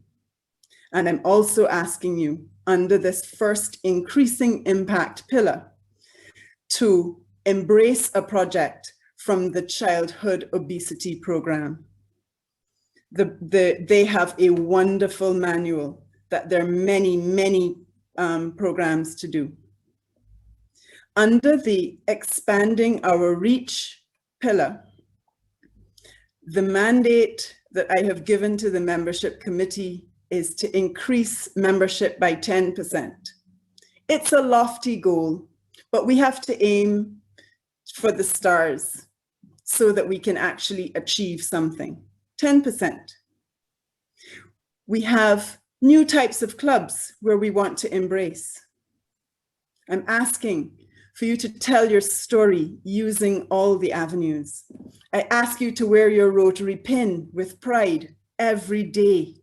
Let someone ask you what that pin is about. And I'm asking you to embrace diversity, equity, and inclusivity in our clubs. For us to embrace all genders, races, ethnicities, religions, everybody. Let's bring them in. The third pillar is enhance participant engagement. Technology has been the forefront of our COVID life, and that's how Rotary clubs have been able to perform in the last year. Let us use this newfound technology to engage our members and retain them. Not everybody wants to come to a club meeting, but not everybody also again wants to come to be on a virtual. Let's embrace the different things, the fundraisers that we can do. What innovation have we found during this pandemic? I'm asking you to be innovative. Step outside the box with the projects and your fundraisers. Our Rotary Days of Service, those details you'll hear shortly. We're working assiduously on them. The idea is that we all do, as a district, a project on a specific day showcasing our Rotary service, telling the communities that we serve our story. And of course, post-COVID disaster risk sensitization. COVID and it has terrible implications for members' emotional psyche. We're going to be helping to prepare people for what comes after this traumatic COVID period. Our fourth goal is to increase our ability to adapt. I ask you to take risks. We heard during PETS about the importance of ensuring that our bylaws reflect what is happening in our clubs today. I ask you, let that be your first order of business, to look at your bylaws and make sure that they reflect today's activities. And I ask you to be strategic in your actions as Rotarians. Fellow Rotarians, over the last few days, we've seen some of what the district has to offer. We have heard from our leaders, past, present, and future. Their message is the same. We can't do what we do without every single one of you.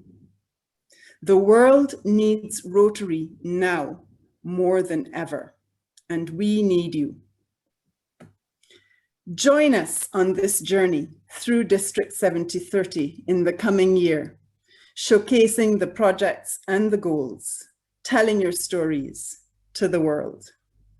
I'm looking forward to seeing each and every one of you on my travels. virtually or face-to-face. Thank you for the opportunity to serve to change lives. So I'm just gonna go quickly into the District Conference for 2022 presentation. Fellow Rotarians, the conference team has put together a video. It's a collaboration between Rotary and Rotaract, inviting you to pre-register for the conference in Barbados. Take a listen.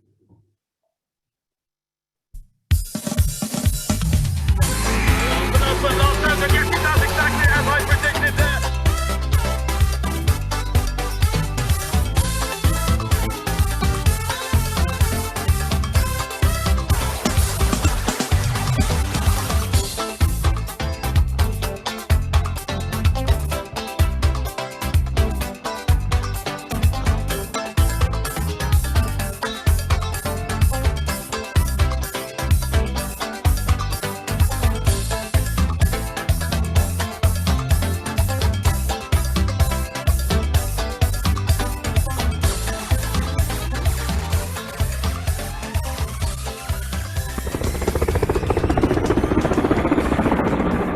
Fellow Rotarians, the time has come once again to see our District 7030 family face to face.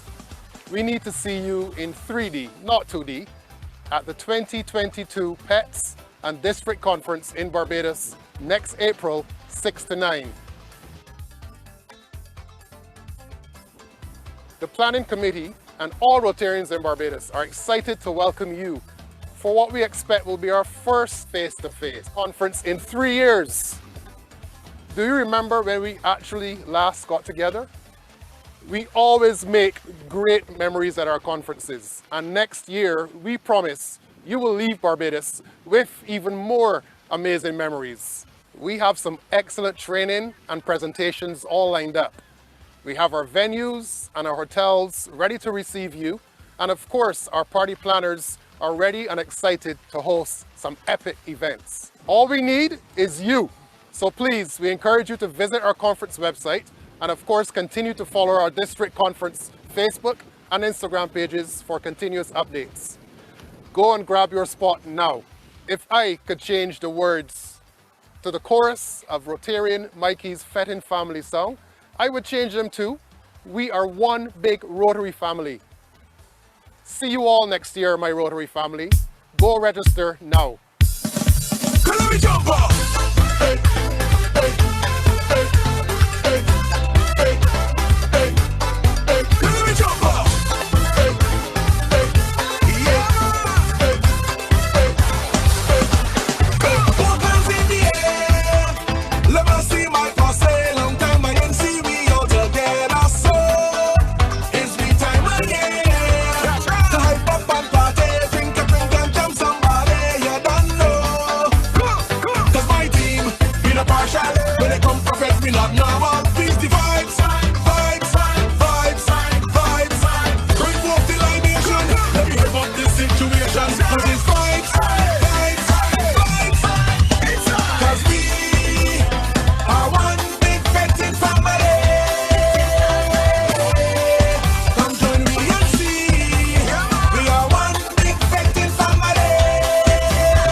See you in Barbados, April 2022.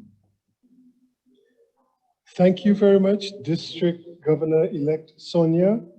We are one big fetting family, one big Rotary family. Ladies and gentlemen, Rotarians and friends, we will have a short break, a short intermission. I've been looking at the faces in Conference Central, and I will not describe them to you, but it has something to do with a lunch break. We will have a 20-minute break. So stand up, stretch your legs, grab something to eat, and when we come back, when we return, we will go straight into the Rotary business meeting. Judy, any closing comments? Lunch sounds like a very good plan. There you go. See you all in 20 minutes. Thank you, everyone, and welcome back to District Conference 7030. We trust you had an enjoyable break. And during the break, I noticed in the chat that there was a comment from one of our participants who indicated that they wanted to get in contact with Interact Chairs. That was a comment from Sharon McDonald, and I just wanted to say that this is the perfect usage of the District 7030 Conference app. So any Rotaract chairs who are hearing this message, please get in contact with Sharon McDonald, and you can do so directly using the conference app. You can send messages almost in a similar way to how we would normally use WhatsApp and other programs. So we would now be moving directly into the home stretch of this district conference, taking care of the official matters, and to commence the business meeting at District Conference 2021, I would now call to the microphone past District Governor David Edwards. Thank you, and welcome back, everyone. This is the business section of our conference day, and we will try to make it as painless as possible for you. I'm seeing things coming up on my screen, okay. Try to make it as painless. So we have two resolutions today, one will be the adoption of the financial statements for the year 2019-2020. Those statements will be delivered shortly. They have been circulated to the clubs before, but they will be explained and presented by immediate past Governor Trevor Blake. When that section is finished, and we have a short question and answer if needed, when that section is finished, I will physically read the resolution, and I will also read the resolution for the ratification of our DGND. Now, the voting that is to take place will be for the adoption of the financial statements. All clubs have received and have a link which will allow their delegate to vote electronically. Those votes will be tabulated and I will get the results. So my proposal to you is that in the interim, while you are voting, it's when we will do the adoption, the ratification also of DGND Brian, and have him address us in the interim. By the time that's over, the results should be in, and we'll be able to announce that and close the business session. So without any further ado, I will invite IPDG Trevor Blake to present the financial report for 2019-2020. IPDG Trevor. Thank you, PDG David.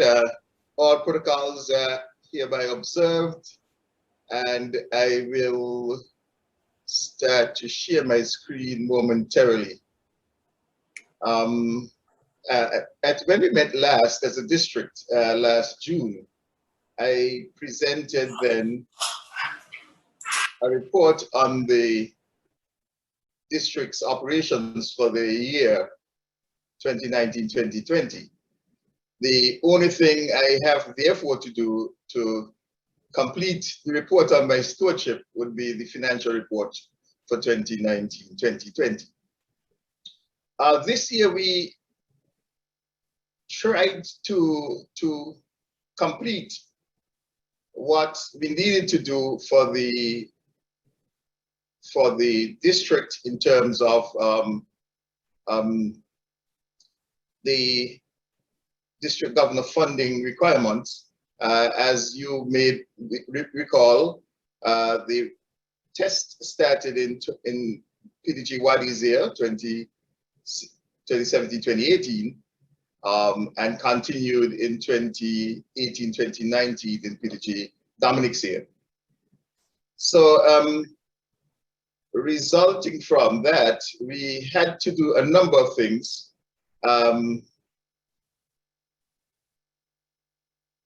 Firstly, to appoint a district finance committee chair for 3 years, and in consultation with with District Governor Lisle and District Governor-elect Sonya, we appointed past District Governor Roger as the district finance chair for the 3-year period, which started in 2019-2020. Then we established a bank account for the district that would one fall under the control of the district finance committee and not of the district governor, and that bank account would then continue with the district past the year in which the district governor serves, so that every year there wouldn't be a new bank account opened, but the same bank account would continue for the future. We opened the account at the then Bank of Nova Scotia. That is now being subsumed within the Republic Bank Group. And why we chose that particular bank, it's because it had branches or affiliate entities in all of the countries in the district, except for probably 1 or 2. Resulting from that, then we could have then created a district fund so that the district governors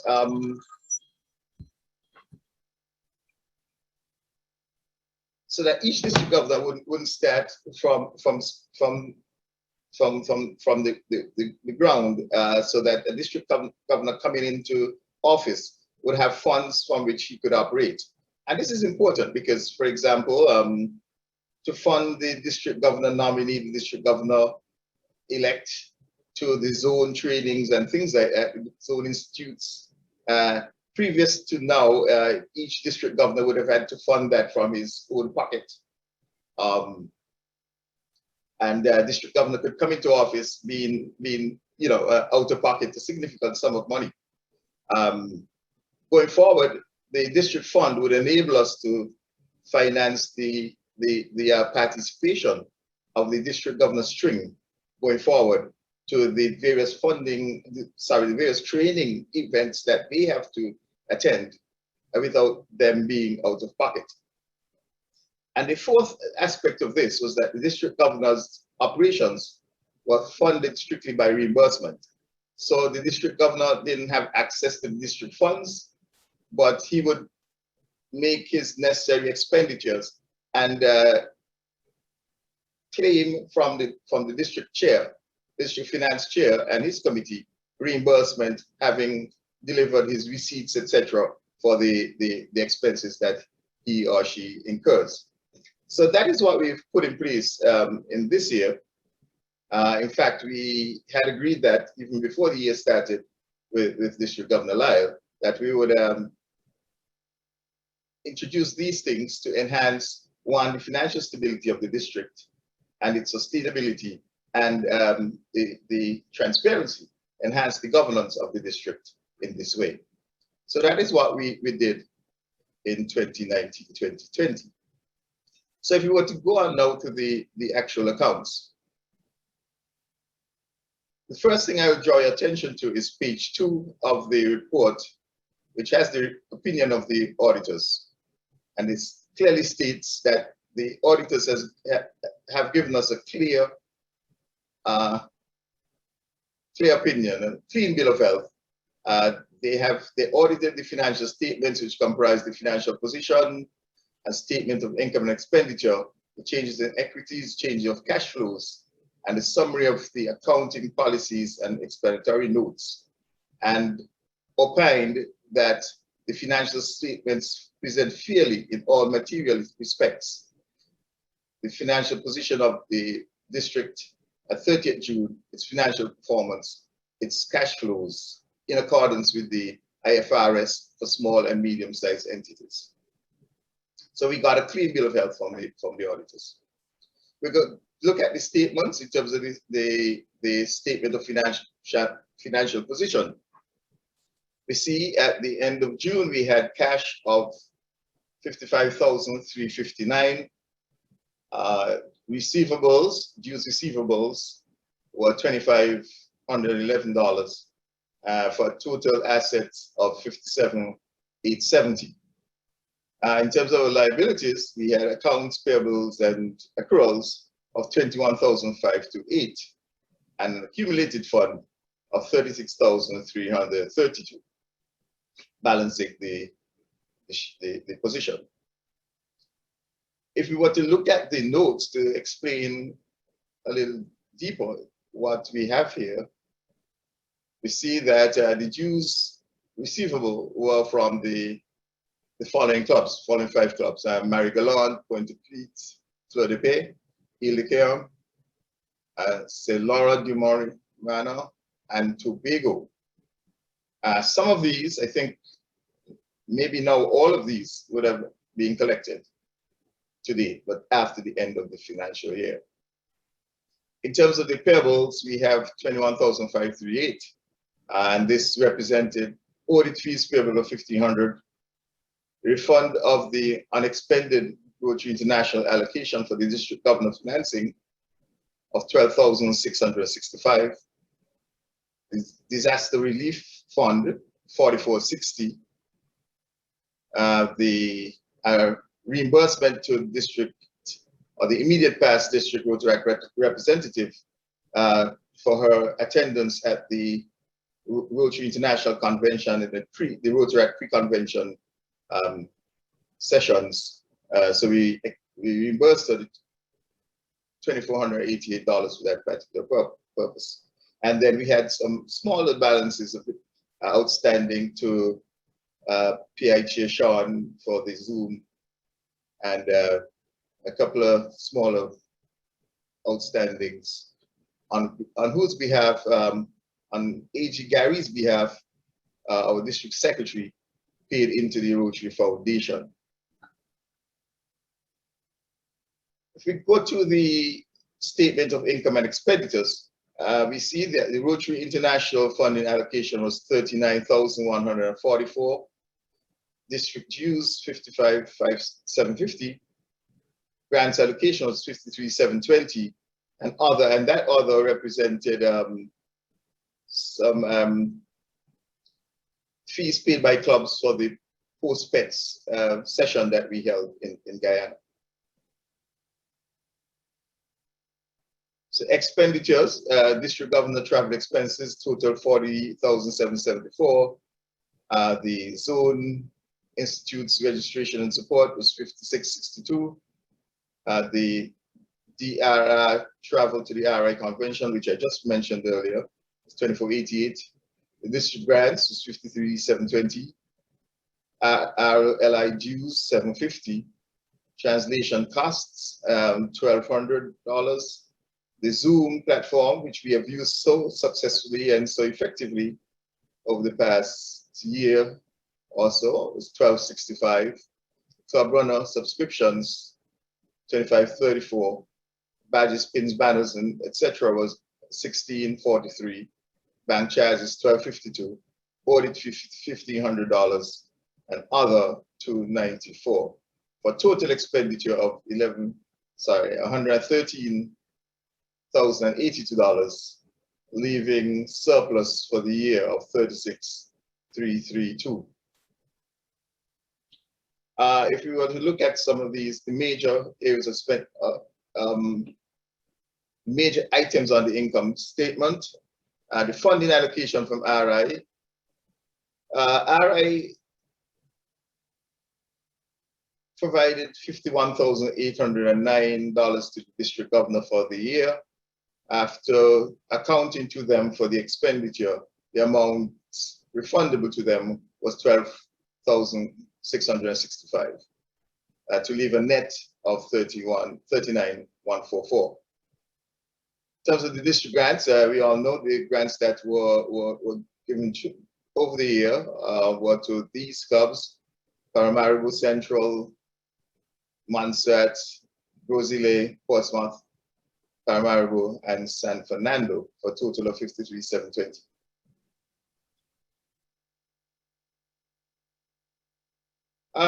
So sorry, let me go back to that. So that is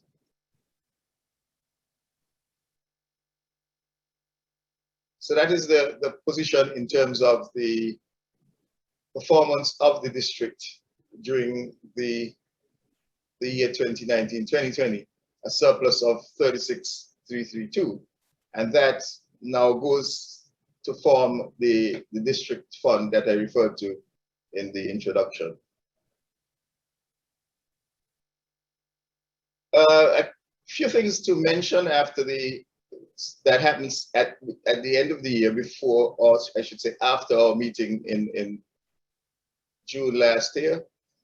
We had made an application to the district, to the Rotary Foundation for disaster response grant for the COVID-19, and we received that in July.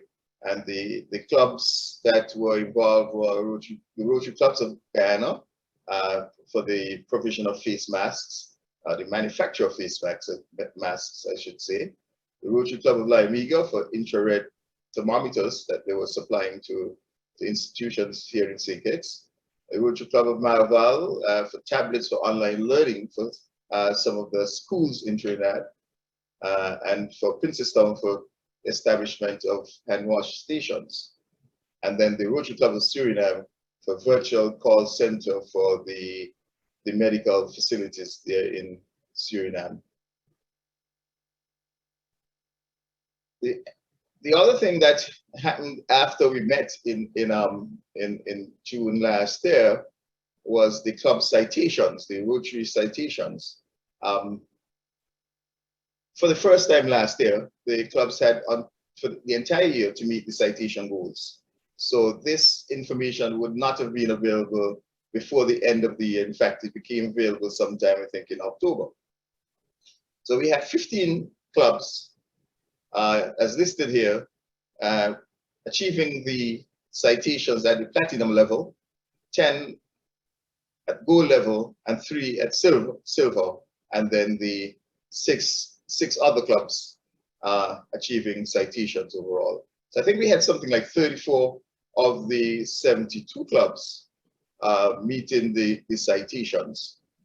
So, and I think we need to congratulate all these clubs for doing so well in terms of meeting the Rotary International citation goals.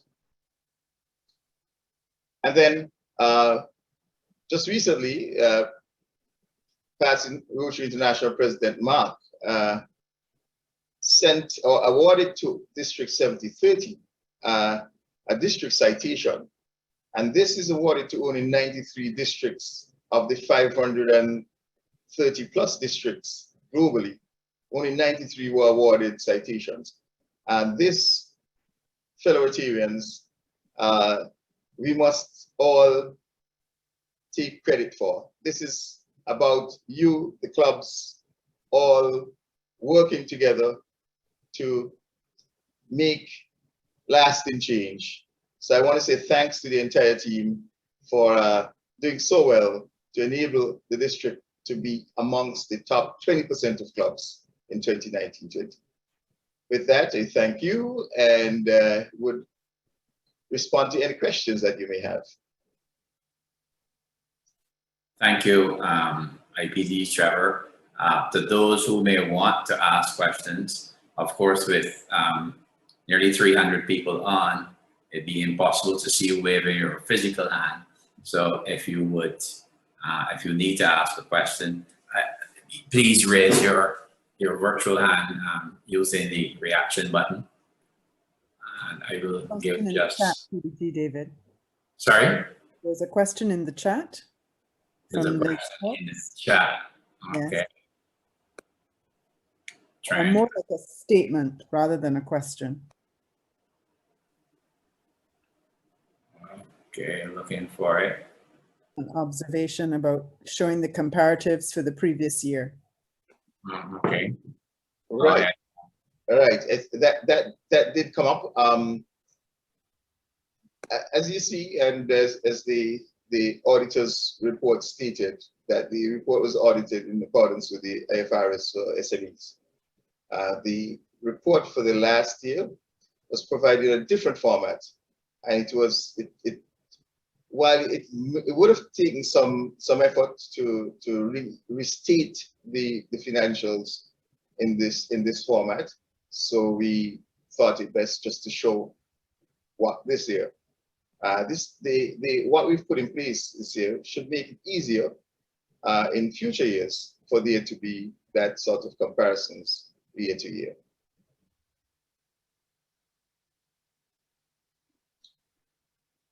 Just before if there are no more questions, I should state that we have to thank Maitland and Associates for the audit this year, and they have generously agreed that they would donate the fee, the $1,500, to the Rotary Foundation. So the audit has come to at no cost to us. Fantastic, thank them so much. So I'm not seeing any hands further, and so I will now move to reading the statement, the resolution. So I remind you, those members who are voting delegates, I will read the resolution and you will proceed to vote. And while you are doing that, we will then revert to DGND Brian until the vote is over. And as soon as the vote is in, I will then come back to that and we wrap up. So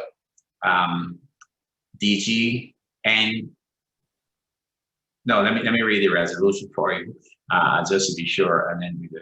Whereas under Article 15.060.04 of the RI Manual of Procedure, the audited financial statements for the year 2019-2020 Rotary year are to be presented at the district conference.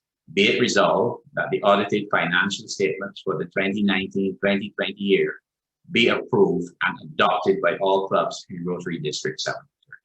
So, voting delegates, if you would, please vote, and we will come back to that as soon as the vote count is in. So we are reverting to DGND Brian Glasgow. Brian Glasgow joined the Rotary Club of St. Vincent in 1988 and became president of the club in 1994-95. He has served his club in every position and was assistant governor on 10 occasions. He has attended a number of district and international conventions. He was born in St. Vincent and the Grenadines to a St. Lucian father and a Grenadian mother, and his wife Janice is from Antigua and Barbuda. Brian and Janice are the parents of 2 grown children, Bradley and Amber. Brian has lived and worked in a number of Caribbean countries, including Montserrat, Antigua, St. Lucia, and Trinidad and Tobago. He is a chartered accountant by profession and recently retired from KPMG as a partner in charge of the OECS offices.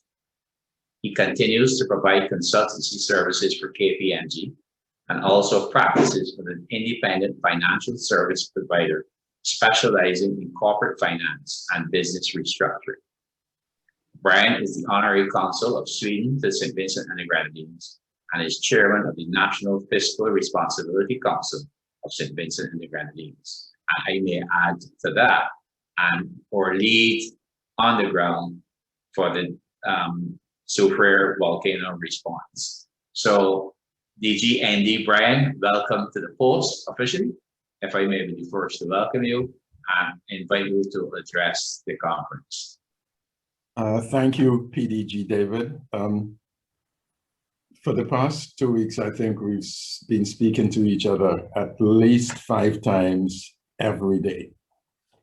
So I suppose you're tired hearing my voice at this time. Firstly, I'd like to thank the district team for supporting and ratifying my nomination as district governor. I'm only the second successful Rotarian to be I'm only the second Rotarian to be successfully nominated as district governor from St. Vincent. Many of the older Rotarians would know the first, our esteemed past district governor, Richard Joachim, who passed away a few years ago, but Richard was one of the persons who always encouraged me in my Rotary pursuits, and I know that he would be extremely proud of this moment. So, thank you, PDG Richard.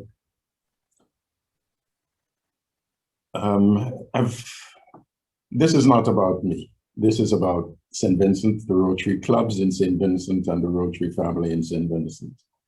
And obviously, I could not do it without them. And although I will become district governor in 2 years' time, it's a daunting task. But it's one that I know, with the help of the clubs in St. Vincent and the help of the past and present leadership of the district, that we will be able to pull it off. The first district conference I attended was in 1994, 1995. And at that time, past district governor Rupert Cheeks was the incoming district governor. The district governor at that time was Freddie Lamb, PDG Freddie Lamb from St. Kitts, who was also a very close family friend. And PDG Rupert Cheeks also did a lot to encourage me in Rotary. I know he is still with us at the grand age of 102 years, which is a Herculean task in itself. So, I'd like to thank him for his support. And the quick bio that you went through of my background we omitted one thing, PDG David. That is, I also lived and worked in St. Kitts. I attended the same school as PDG Trevor. And although at that time we didn't even know what Rotary was, as fate would have it, we are both following the same course in our Rotary lives. So, in closing, I would like to thank you, PDG David, for your support, especially in the last 2 very interesting weeks. Thank immediate past District Governor Trevor for your support and encouragement, and the entire district team. And I do look forward to working with you and to serving Rotary. Thank you very much. Thank you very much, DG Andy Brian. Welcome to the team. I am not yet seeing any results on the voting.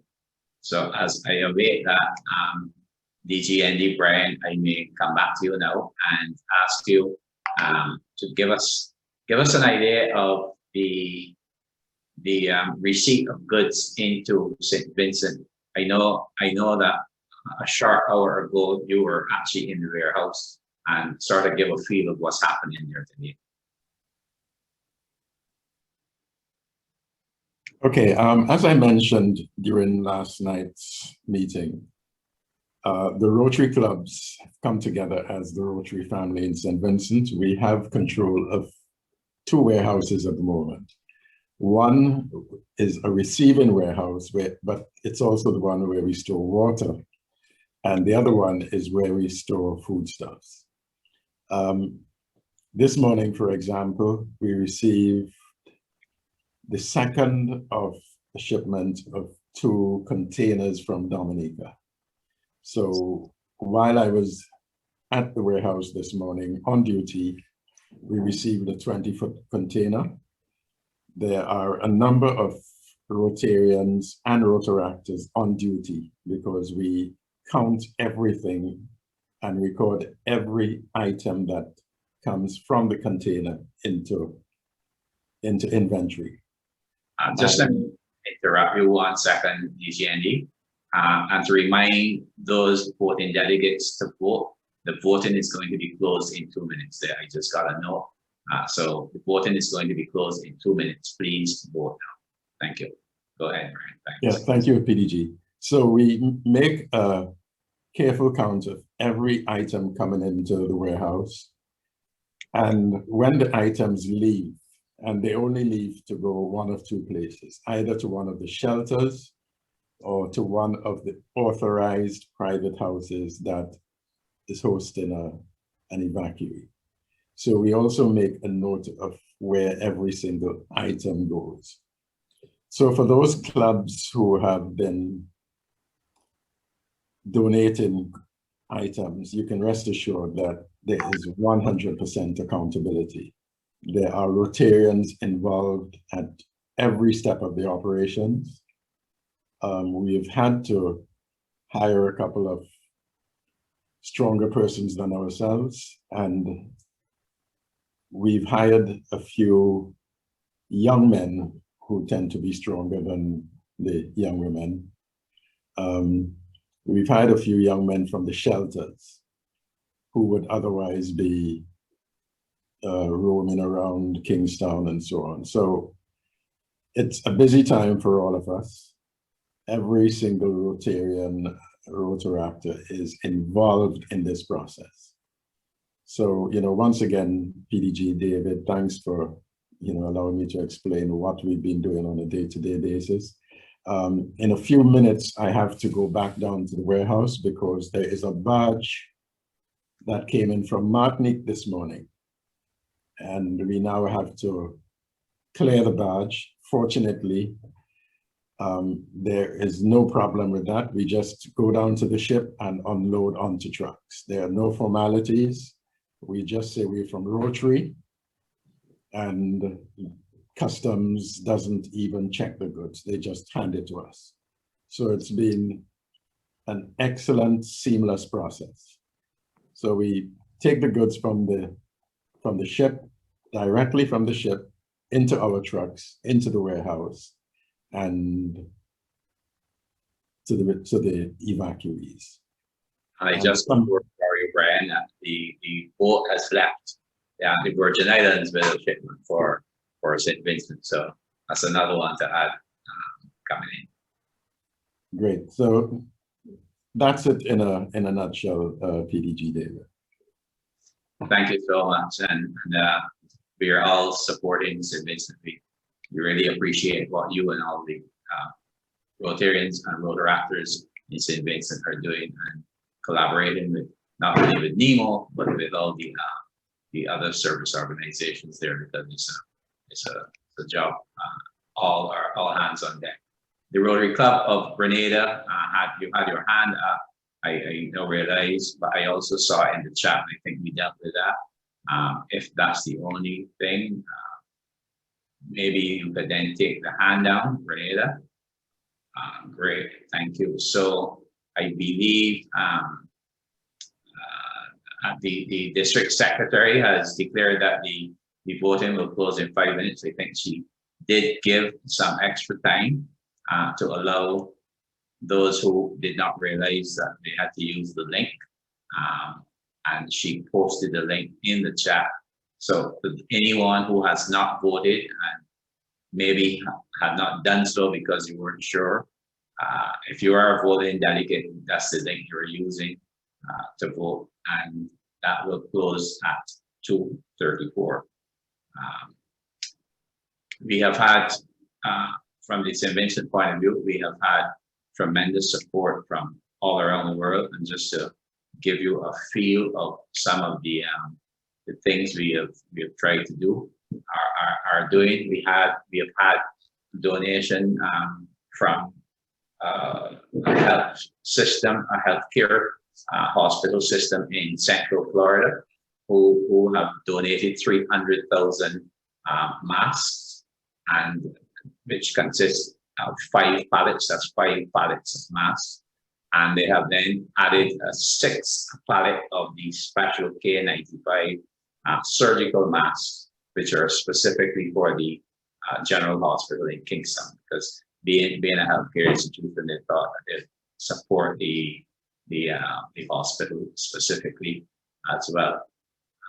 So those masks were in another state.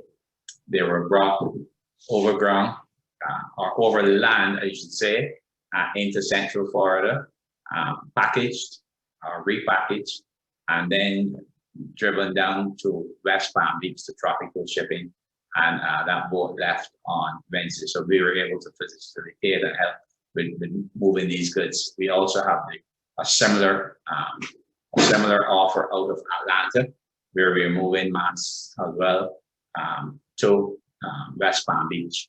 The fact that the airspaces are now open, we may be able to redirect some of the lighter type stuff via air, if that's possible, out of some of the parts of the USA, especially because it's not really cheap and cost effective to be moving things too far because the costs are prohibitive. So those are some of the things we are doing. We've had offers from Central America. We have masks also coming out of Central America, and we have foodstuffs, many items, hygiene products, all the items that may have been mentioned by the Vincentian, Nemo, and Rotary over the past few days. We have a lot of that coming out of the British Virgin Islands, who had a telethon about a week ago, or just over a week ago, and it raised $100,000 US. So that was a fantastic fundraiser, and I know that there are fundraisers going on all over our district and in 7020 as we speak. I know for sure in Trinidad there are fundraisers on today. I know just got a note from Jamaica. There's one going on in Jamaica. So I just sent them some information that they wanted. It's happening all of 7020, 7030 and beyond. I got a WhatsApp while I was speaking earlier. So I had to click it off quickly because it popped up from a friend in District 7070 in Canada. And they are packing a 20-foot container as well to offer to St. Vincent. And I was able to send since then a comprehensive list of what they could send that would be relevant at this time. So requests and help and sympathy and all that, it's coming from all over the world, and we are really so grateful on behalf of the people of St. Vincent and the Rotarians there for all the help. And I'm actually seeing in the chat now that 411 pallets of supplies from Martinique left today. So thank you, Martinique, again for your support. There's been tremendous support out of the French Islands, which were close, and they were some of the first to arrive with supplies.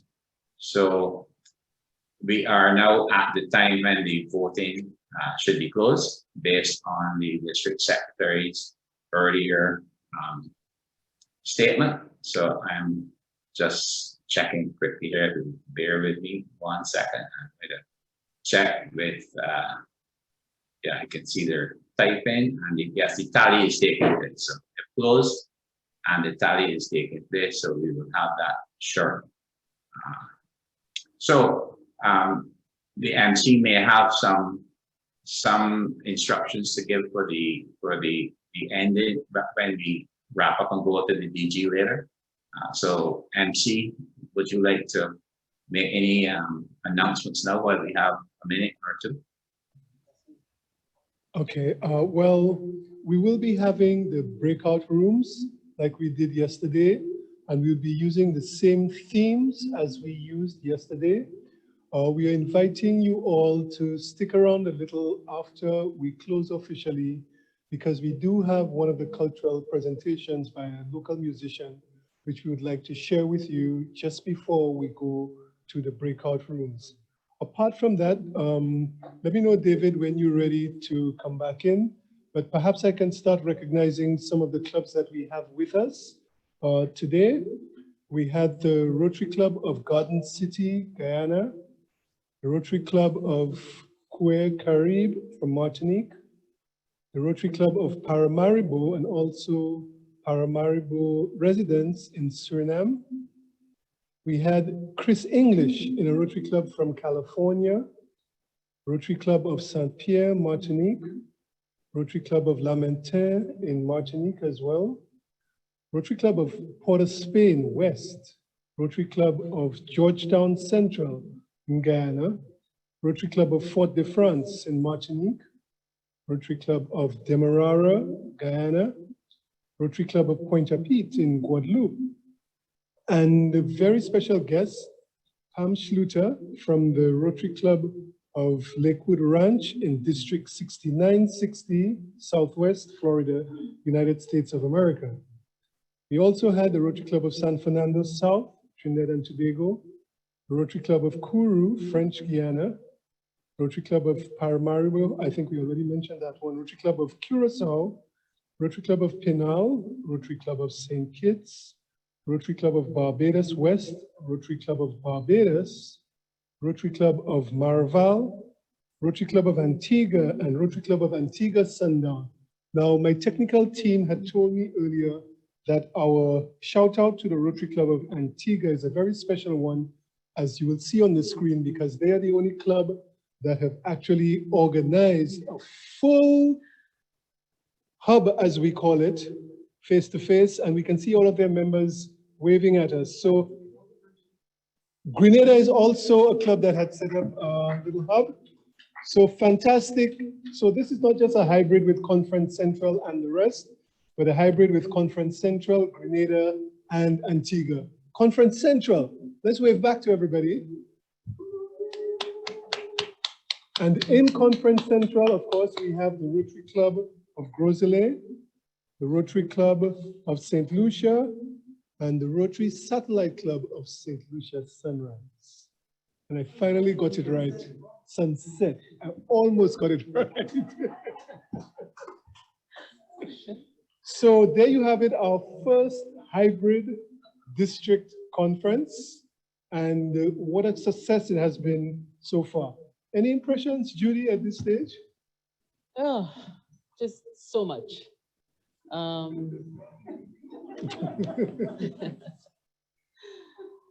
It was a wonderful conference. Just the weight of history, I think, is really what it is. It's sort of falling on my shoulders that I feel. It's strong roots and branches, certainly, reaching out into the communities and to the world. The weight of maintaining the pillars, and if you consider literally pillars in the ground and roofing over it, and then that weight sort of hovering over everything, in terms of the impact, the reach, the participation, adaptability, the growing of the membership, becoming peace builders. And all of this within the realm of, at least for the next few weeks, in some countries more than others, maintaining the distance. Very interesting. A lot to think about, a lot to reflect on, and of course, a lot that has inspired us. With regard to the conference app, I just wanted to share with you some statistics that we uncovered while we were looking at the leaderboard and trying to decide who would win the fully paid registration for District Conference 2022. Believe it or not, there were 590 users who actually downloaded and registered on the app. There were 4,500 contributions. We're talking about posts, messages, Facebook, and all the rest of the social media. This is an interesting one. 1,500 connections made amongst members who registered on the app. And this is what we were saying. I mean, everybody who's registered with the app is listed. In some cases, they've even put up profile photos. So if you don't remember a colleague's name, you may remember their photograph. And you can link up with everyone who's registered actually on the app. And this will continue I've been informed by our district environmental chair, Matt, who had a very big part to play with the app, that the app will remain live for at least a week from the district conference. And here is the statistic of all statistics. There were 14,300 minutes spent on the app in total by end users.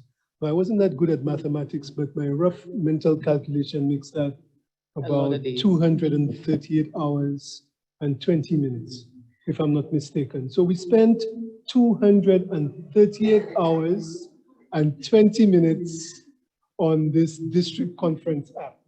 I think District Conference Chair Conrad, you must be satisfied and proud that the app was well used. And we saw the impact that we had of using the app. And since District PDG, David has not yet called me back for control, I think we might as well announce the winner. I'm ready. Okay. Go ahead, PDG, David. Right, so we could finish up here quickly. So the results of the voting for the resolution to adopt the financial statements has been overwhelmingly approved. So thank you. Thanks to everyone, and thanks to IPDG Trevor. With that, brings to a close the business meeting for this session of the conference. Thank you very much.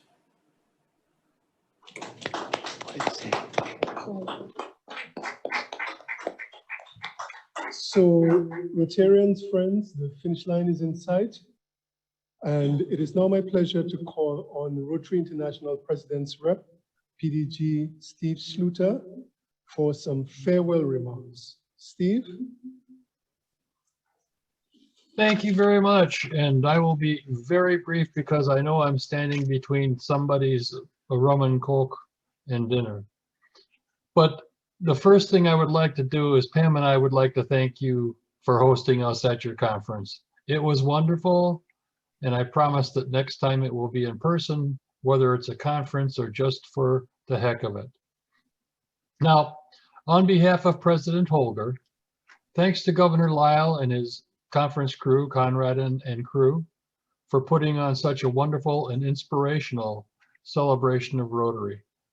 And thank you, Rotarians, Rotaractors, partners, and guests for being here in celebration of your accomplishments. Imagine 590 registrations just on the app. Those are numbers that absolutely boggle me.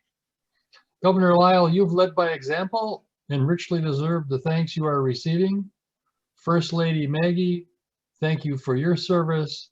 And between you and I know that you know that I know. Pam and I have had a great time, and I want to thank you and wish you the best going forward, but the year's not over yet. Let's fill out the next 2 months with more great deeds towards humanity, more support of our foundation and the APF. And with that, and with Rotarian love from me to you, goodbye.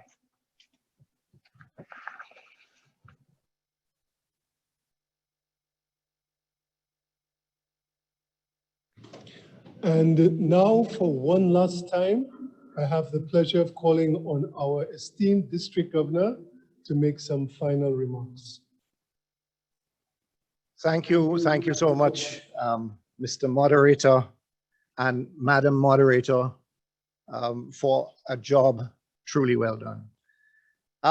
My Rotary family, those that know me will not believe this, but I really don't like speaking in front of crowds. So I'm just going to say a general thank you to everybody for giving us your time for this last 10 days. And even before that, in the pre-pets, to gain knowledge, because when you have knowledge in Rotary, you do so much better. You stay longer. So having said that, thank you all, thank you all, thank you all. And I'm going to ask my conference chair, the man who made this happen, please to come and say a few words to close out the conference. Rotarians. I thank you so much.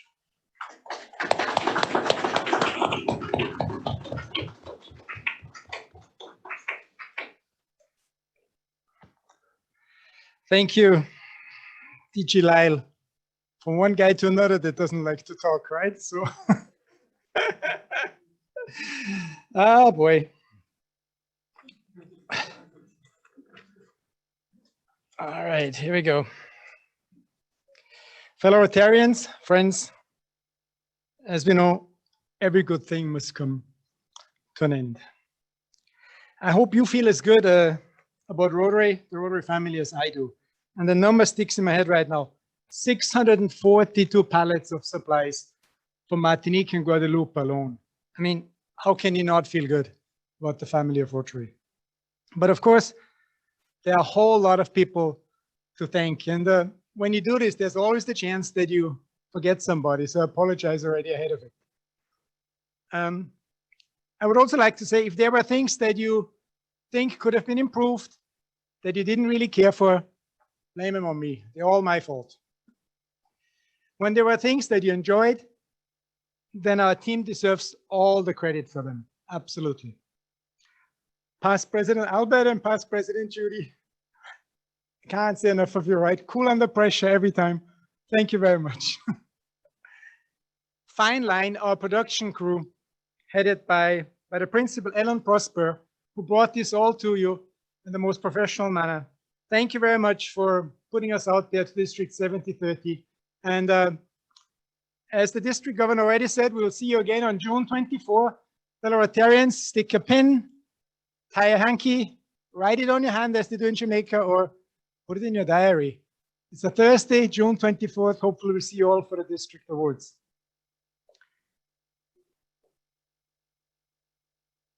The behind the scenes team, Reggie, Eva, and of course, Zamala. I don't even know where to start with Zamala, right? She's also the deputy conference chair, and she's the one that can put the PowerPoint presentation out of a hat within 5 minutes.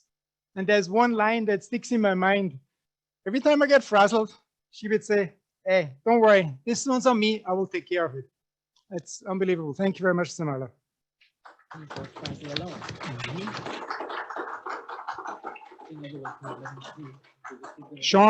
Sean, Paddy, I really don't know how you do it either, right? I mean, I don't understand how all these things are happening, to tell you the honest truth, but somehow they happen by a miracle or not. But thank you for keeping the show flowing, for getting all the things lined up. And I apologize one more time for all the late translation requests to your French team. Thank you for somehow getting it done anyway. And also thank you for taking my late night and sometimes early morning calls, Sean. Could never do it without you. Past President Matt, you know, thanks for never saying no. I'm painfully aware of the fact that most of the things that come out of my mouth take about 30 seconds to say, and then several hours to do. It's unfortunately the way it is. You always found a way to get it done. And also thank you for finding a way to use our app. It was initially purchased and made and contracted for a different purpose, but you heard the stats, right? And they have increased since that thing was done. So it is a thing that we probably should consider to use again in future to connect all our Rotary family. Past President Joel and Rotarian Stewart for keeping an eye on the money. Thank you very much. I have a slight feeling we're going to have a small surplus, and we all guarantee you that DG Lisle will find very good use for it. Past President Soraya, our district secretary. Soraya, thank you for making it look like some of these conference updates came from me. And also thank you for being a sounding board ever so often, right? Thank you. Past President Selma and Past President Dalia, the team that looked after the venue here, thank you for allowing us to take over the National Skills Development Center at a very favorable concessionary rate. And I promise you, I'll pull out all the nails when we leave here this afternoon. Rotarian Ian is no longer here. Ian, for never hesitating when I called him late in the evening, I said, listen, we need to do another promo for next morning. Somehow he always said, yeah, no problem, send it over. And it was always done in the morning. These IT guys, I tell you. To all our presenters, of course, most of them are not here anymore, for being here for us, with us, and also for never telling me, yeah, I know, or get lost, when I bugged them yet again with something that was obvious to them. We're really, really very blessed to have so many of them volunteer without any hesitation and spend time with us. To all the senior Rotarians, the PDGs, for always being in my corner. I know it never crossed your mind to tell me no when I ask any one of you things to do, but it's still nice. Thank you very much. To PDG Steve Schulter and his partner in service, Past Assistant Governor Pam. Hey, thank you for spending your weekend with us. For me, you'll always be considered a member of the Rotary District 7030. And, you know we'll do more things together, either here in St. Lucia or somewhere else in the district. So thank you for that in advance. To all the other committee members that I gave freely of their advice in addition to their time. So thank you very much. If I forgot somebody, as I said, it is completely unintended and absolutely my fault, and for that I apologize. And of course, to DG Lisle. DG, it's always a joy working with you. So thank you for allowing me to contribute to the show, to our conference. And then the girl on fire, District Governor-elect Sonya. It was a pleasure to get to know you better in these meetings and to work with you. We all, I know that from the bottom of my heart, we all look forward to Barbados 2022. I'm ever so grateful to all of you. And I tell you what, I had a blast. Thank you very much. Back over to Thank you very much, Conference Chair Conrad. And Rotary is an amazing place because normally the amount of tension and so on that you have when planning an event like this would cause, all sorts of eruptions, with the personalities. But that didn't happen very often. That didn't happen at all. There's sufficient other eruptions happening in the world already. Exactly. So it now remains for us to just say a quick thank you one last time for the input and contribution of our sponsors, the Bank of St. Lucia and the Flow. And the last item of business, of course, is to announce the winner of the fully paid registration to the District Conference 2022 in Barbados. So in third place, we have Leah Craig Chatterton with 16,400 points. In second place, should I help you out? Do you need some help? Do you need my glasses? Sorry. Leah Craig Chatterton with 16,400 points. In second place, Liz Cox with 19,500 points. And in first place, Amin Daru with 20,300 points. And Amin, we have all of your contact details in the app. So we will be getting in contact with you and putting you in contact with District Governor-elect Sonya so that you can get your registration sorted out.